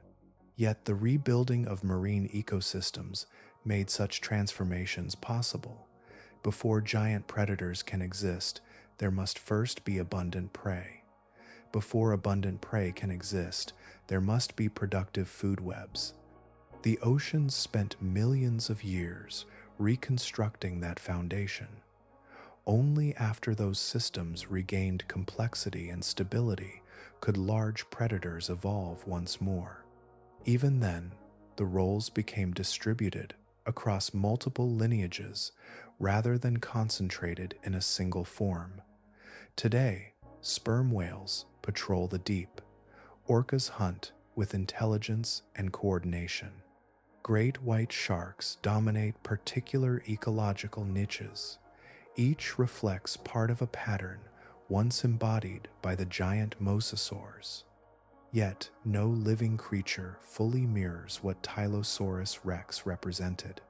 No modern predator combines the same blend of reptilian ancestry, immense size, serrated teeth, battering-ram anatomy, and command over an inland sea that stretched beyond the horizon.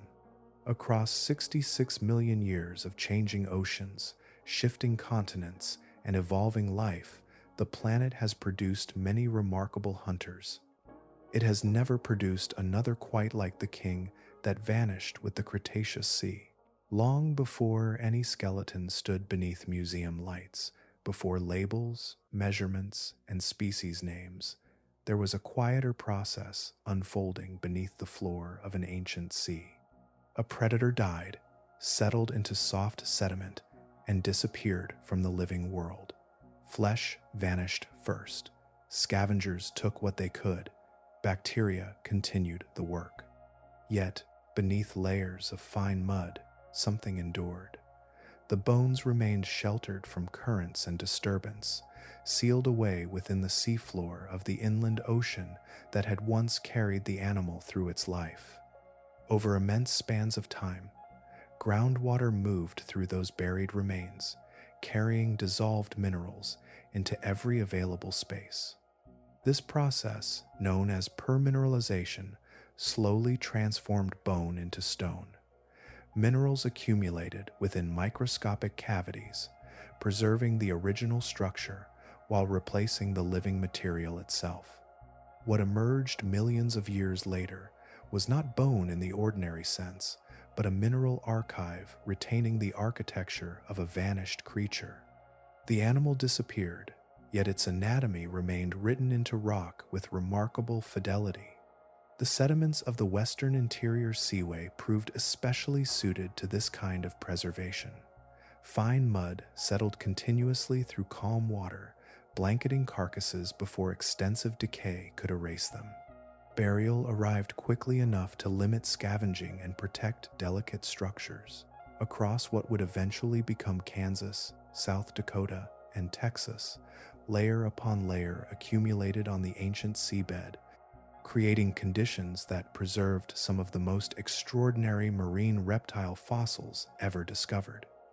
Each excavation reveals fragments of a lost ecosystem, yet the fossils themselves are more than dramatic relics. They are records of biological reality. From the shape of a skull, scientists can estimate feeding mechanics. From the proportions of vertebrae and limbs, they can reconstruct movement through water. Muscle attachment scars etched into fossilized surfaces reveal where powerful tissues once anchored, allowing researchers to estimate strength and function. Even the contents of a stomach preserved within the fossil record can reveal dietary habits with surprising clarity. Injuries recorded in bone tell their own stories. Healed fractures, damaged jaws, and scarred snouts document survival, conflict, and recovery. Stone remembers events that vanished from the living world tens of millions of years ago. Yet the fossil record also has boundaries. Bones preserve anatomy, but not every aspect of existence. They cannot reveal the exact color of scales gliding beneath Cretaceous sunlight. They cannot preserve the sounds that may have traveled through water between individuals. They cannot fully capture behavior, social interactions, or the sensory richness of life within the ancient seaway. There are experiences that vanish completely when an organism dies. Paleontology often advances by recognizing this distinction, understanding both what evidence can reveal and what remains beyond direct observation. Even so, the information retained within fossilized skeletons is astonishingly detailed. Bone histology, the microscopic study of bone tissue, allows scientists to look beyond outward shape and into patterns of growth. Under magnification, layers within the tissue resemble the growth rings of trees. These structures help estimate age, reveal growth rates, and indicate whether an individual had reached maturity. A fossil becomes not merely a shape, but a biological history recorded across years of development.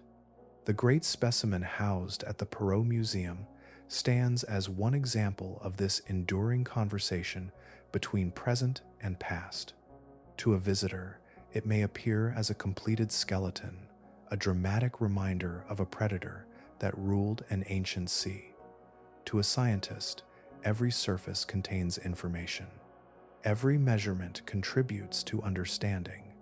Every healed wound, every proportion, every microscopic structure adds another piece to the portrait of an animal that swam through warm waters roughly 80 million years ago. The fossil is not simply a display. It is evidence, preserved through geology, carrying a message across deep time from a world that no longer exists. The story preserved in the rocks carries a subtle surprise. Extinction often invites the image of decline, a long fading away before the final disappearance. It is easy to imagine ecosystems weakening gradually, species becoming rarer, food webs unraveling over immense stretches of time. For many years, some researchers proposed exactly this picture for the last great marine reptiles. As sea levels shifted and ancient coastlines changed, perhaps the mosasaurs were already losing ground. Perhaps the inland seas that had sustained them were becoming less productive. Perhaps the end merely completed a process already underway.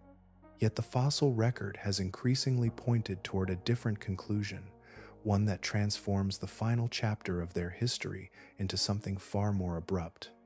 Across the latest layers of the Cretaceous, mosasaurs do not appear to be retreating. New species continue to emerge, different body plans continue to appear, ecological roles continue to diversify. Rather than contracting into a few struggling survivors, the group displays signs of ongoing evolutionary experimentation. Some lineages specialized in crushing armored prey, others pursued fish through open water. Still others occupied environments that earlier generations of mosasaurs had never explored. Diversity remained high. Adaptation continued. The evolutionary engine was still running with remarkable energy. Far from a lineage exhausted by time, mosasaurs appear to have been actively expanding the ways in which large marine reptiles could live. This pattern extends beyond the mosasaurs themselves. The broader marine world of the latest Cretaceous was not an ecosystem collapsing under its own weight. Predators, prey species, and specialized niches remained present across the oceans. Ancient food webs still functioned. Nutrients still flowed upward through countless levels of life. The evidence suggests a living system capable of supporting large animals, complex interactions, and continued diversification. In that sense, the closing moments of the Cretaceous resemble a thriving forest interrupted by a storm rather than a dying forest reaching its natural end. The distinction is important because it changes how the extinction itself is understood. Paleontologist Nick Longrich has described the mosasaurs as going out in a blaze of glory rather than fading away. The phrase captures a reality visible within the fossil record. These animals were not lingering remnants of a vanished age. They remained successful predators occupying ecosystems that continued to generate biological diversity. Their disappearance was not the final stage of a long decline. It was an interruption imposed from outside the system itself. The impact at the end of the Cretaceous did not arrive to finish off a failing world. It arrived in a world that was still functioning. That realization carries broader implications for the study of mass extinctions. Sometimes extinction is not a verdict delivered by gradual weakness. Sometimes it is the result of sudden environmental change arriving faster than adaptation can respond. The difference between those scenarios is profound. A declining ecosystem may contain warning signs stretching across millions of years.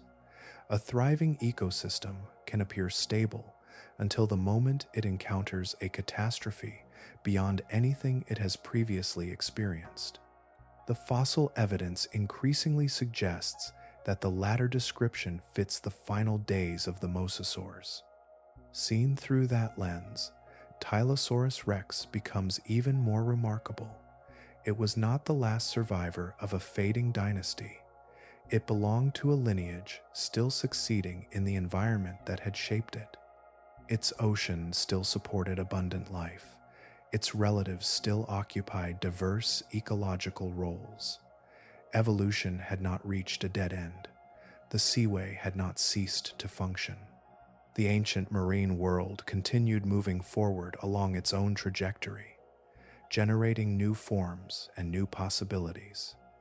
Then, in a span measured not in millions of years, but in months, that trajectory ended. The predators remained capable. The ecosystem remained productive. The world around them changed first, and everything that followed flowed from that single, catastrophic interruption. Some discoveries arrive with the sound of hammers striking stone in remote badlands. Others begin in silence, beneath fluorescent lights, among cabinets that have been opened and closed for generations. The recognition of Tylosaurus rex belongs to the second category. Its story did not begin with a dramatic fossil emerging from untouched rock. It began with a closer look at something that was already known, already cataloged, already resting within museum collections. For decades, the bones existed in plain sight. Visitors walked past them. Researchers studied related specimens. Labels were printed and accepted. Yet the animal itself remained partially hidden behind an assumption that had survived for many years. That detail carries significance far beyond a single species name. The formal description of Tylosaurus rex in May of 2026 represents more than the addition of another branch to the mosasaur family tree. It highlights a growing recognition within paleontology that discovery is not limited to the field. New knowledge can emerge from re-examining old evidence. Fossils collected generations ago continue to contain information that earlier researchers could not fully extract. Advances in comparative anatomy, evolutionary analysis, imaging technology, and statistical methods allow scientists to revisit specimens with fresh eyes. The rocks have not changed, yet the questions being asked of them have become more refined. The work led by Amelia Zietlow demonstrates this shift clearly.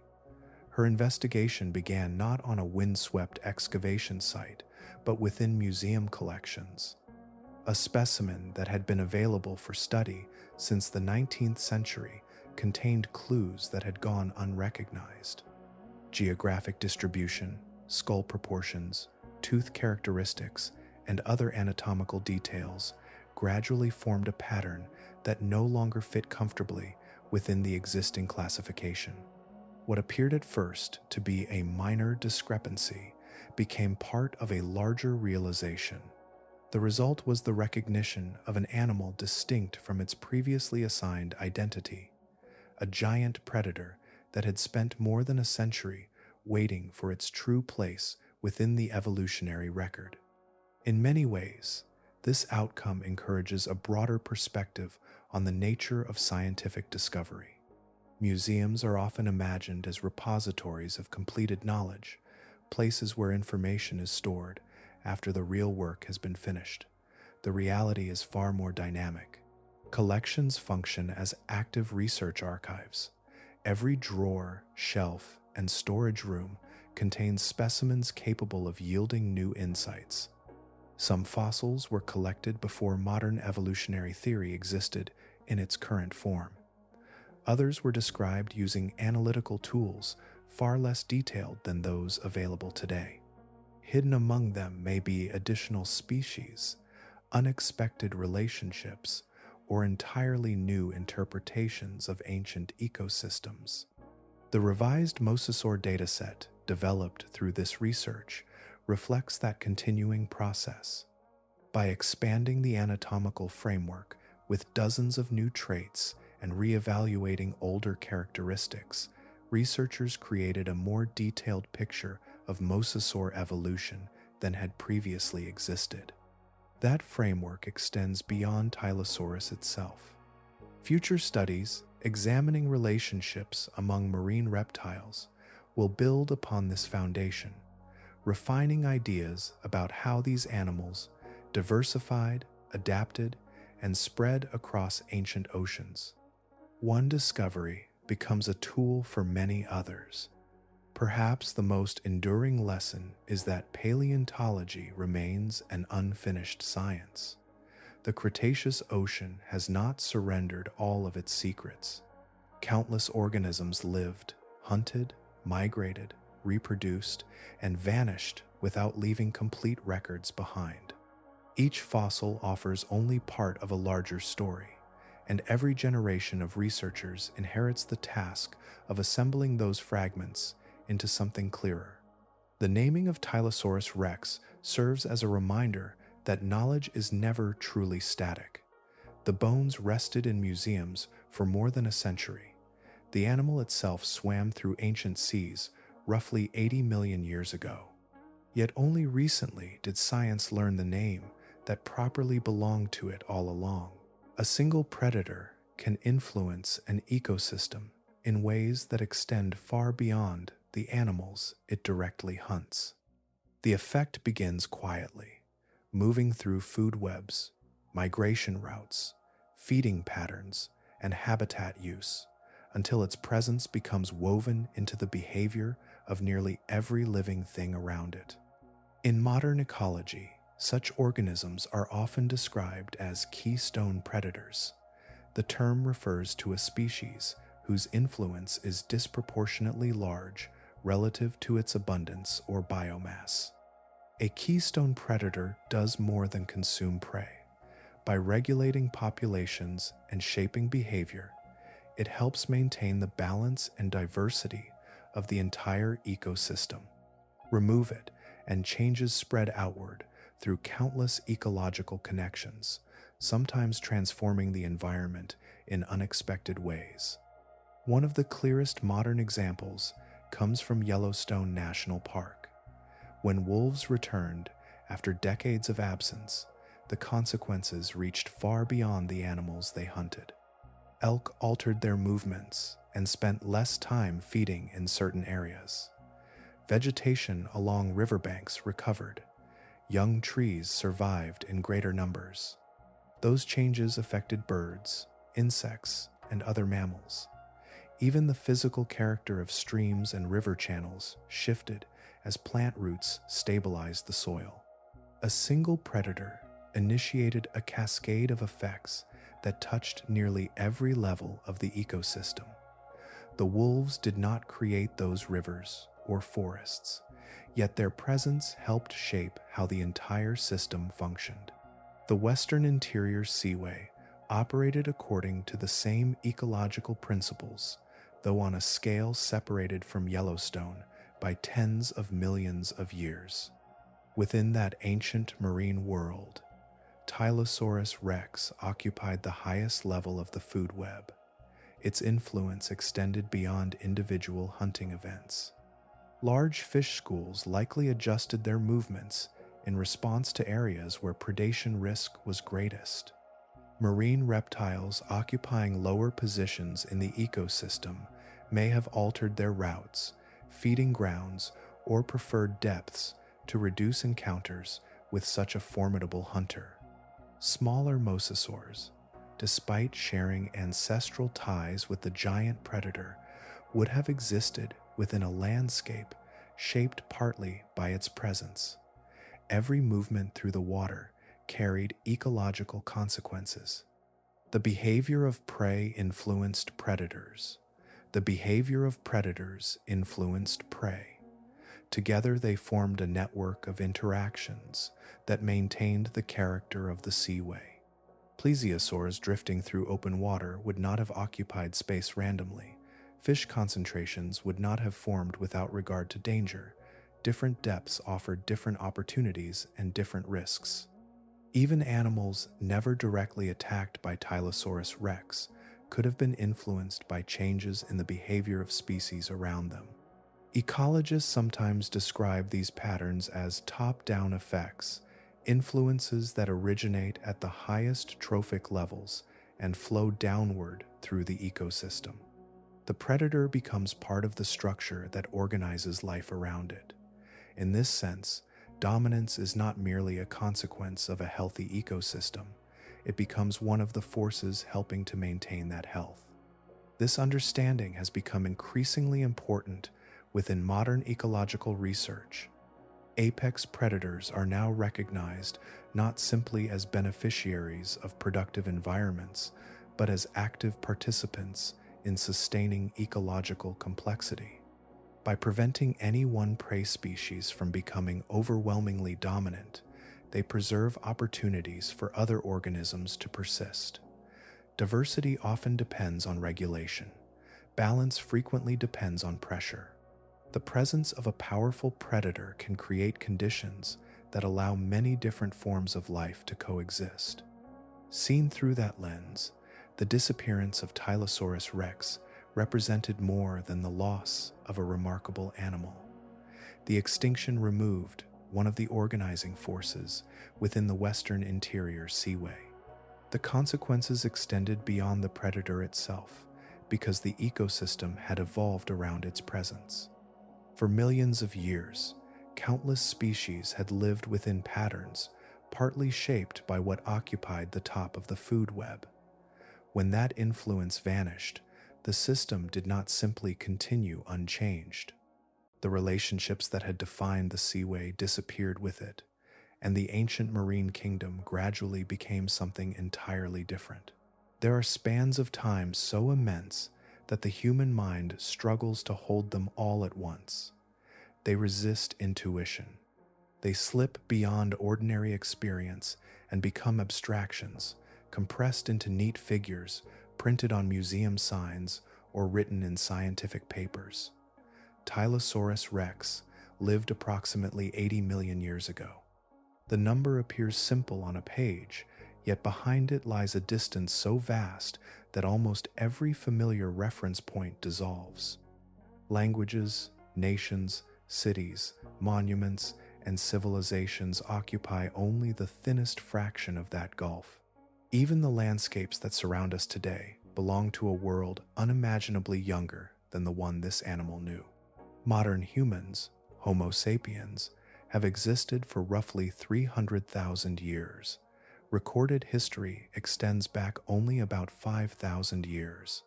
Entire empires have risen and disappeared within intervals that, from the perspective of deep time, scarcely register at all. The span separating Tylosaurus rex from the present is roughly 266 times longer than the entire existence of our species. Every story humanity has ever told, every migration, every invention, every city built and abandoned unfolds within a tiny corner of that chronology. The comparison does not diminish human history. Instead, it reveals the extraordinary scale of the world beyond it. The Western Interior Seaway offers another way to sense that scale. For millions of years, it stretched across the heart of North America, a broad marine corridor dividing the continent into separate land masses. It flourished, changed, and eventually disappeared. Today, there is no trace of its waters on the surface. Wheat fields sway where marine reptiles once swam. Highways cross terrain that was once submerged beneath warm, Cretaceous seas. Towns, farms, and cities occupy ground that spent vast stretches of time beneath waves. The transformation feels almost impossible when viewed from the perspective of a single human lifetime, yet deep time accommodates such changes with quiet ease. Beneath parts of Kansas, Texas, and South Dakota, the remains of that vanished world still rest within stone.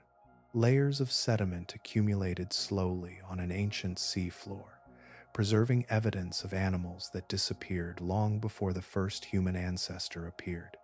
The fossils recovered from those rocks are not relics from a world that resembles our own. They come from an Earth with different coastlines, different ecosystems, and different dominant forms of life. The continents occupied familiar positions, yet the details of the planet were profoundly altered. Sea levels stood higher, climates followed different patterns. Entire biological communities existed that have no modern equivalent. Deep time possesses a quality distinct from ordinary large numbers. 1,000 years can be imagined. Even 10,000 years remains connected, however faintly, to recognizable human experience. Millions of years enter a different category altogether. Over such spans, mountains rise and erode away, oceans advance and retreat, species emerge, diversify, and vanish. The world continually rewrites itself. Deep time is not simply duration, it is transformation measured on a planetary scale. Yet amid all that change, something endured. Buried beneath sediments, infiltrated by mineral-rich groundwater, and gradually transformed into stone, the bones remained. They survived the disappearance of seas, the movement of landscapes, and the passage of 80 million years. Long after the animal itself was gone, long after its ecosystem vanished, the evidence persisted in silence beneath the ground, patient and unchanged. Those fossils waited through intervals so vast that human civilization occupies only a fleeting moment at their end, until at last someone uncovered them, studied them carefully, and gave their owner its proper name. The final traces of an ancient world are often surprisingly small. Not the oceans themselves, not the continents they touched, not the countless generations of animals that lived and vanished within them. What endures are fragments, impressions, and remnants carried forward through time. A vertebra buried in stone, the curve of a jaw, a tooth preserved beneath layers of sediment. The Western Interior Seaway is gone. The warm Cretaceous waters that stretched across the heart of North America are gone. The ammonites that drifted through those seas, the plesiosaurs that crossed them, the diving birds that hunted beneath their surface, and the giant fish that filled their depths have all disappeared. The ecosystem itself survives only as a pattern reconstructed from scattered evidence. Beneath modern landscapes, however, the record remains. Bone became stone through the slow process of preservation, locked within sediments that accumulated on a vanished seafloor. The material that once formed living tissue endured, while the world around it transformed beyond recognition. Grasslands replaced shallow seas, rivers carved new paths, climates shifted. Entire mountain ranges rose, yet deep underground, portions of that older reality persisted. The fossils recovered from Kansas, Texas, and South Dakota are more than specimens. They are surviving pieces of an environment that no longer exists anywhere on Earth. Among those remains stands the animal whose story has unfolded across these chapters. Its body vanished long ago, but its structure remained encoded in rock. The shape of the skull, the architecture of the jaws, the scars left by ancient injuries, the teeth adapted for cutting flesh, and the immense proportions of its skeleton all survived the passage of 80 million years. From those details emerges the outline of a creature that occupied a singular position within its world. It was not simply large, it was one of the defining forces of its ecosystem, a predator whose presence influenced the movement, behavior, and survival of countless other animals sharing the same waters. Now another thing remains as well: a name, Tylosaurus rex, formally established in the year 2026, attached at last to fossils that had spent decades resting under a different identity. The name arrived recently, but the animal earned it long before human beings existed. Scientific names are often treated as labels, practical tools for organizing knowledge. Yet sometimes they carry a deeper significance. They acknowledge that a distinct creature existed, that its story deserves recognition on its own terms, and that it occupies a unique place in the history of life.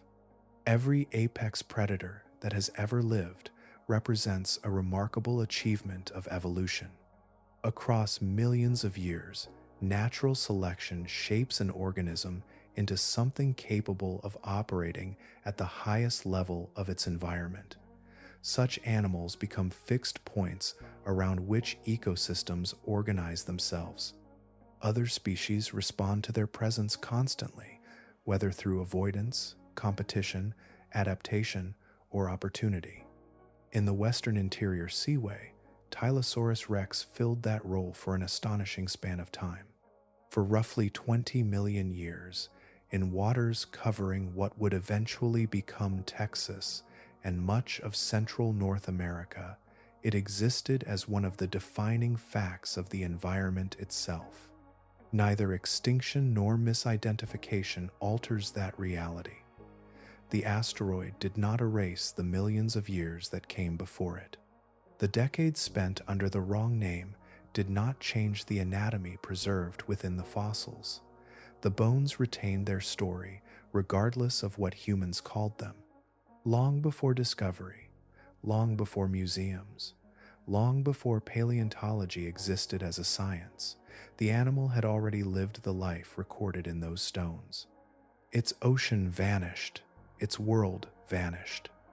Yet the evidence endured, waiting patiently beneath the earth. And now, after 80 million years, what remains is enough.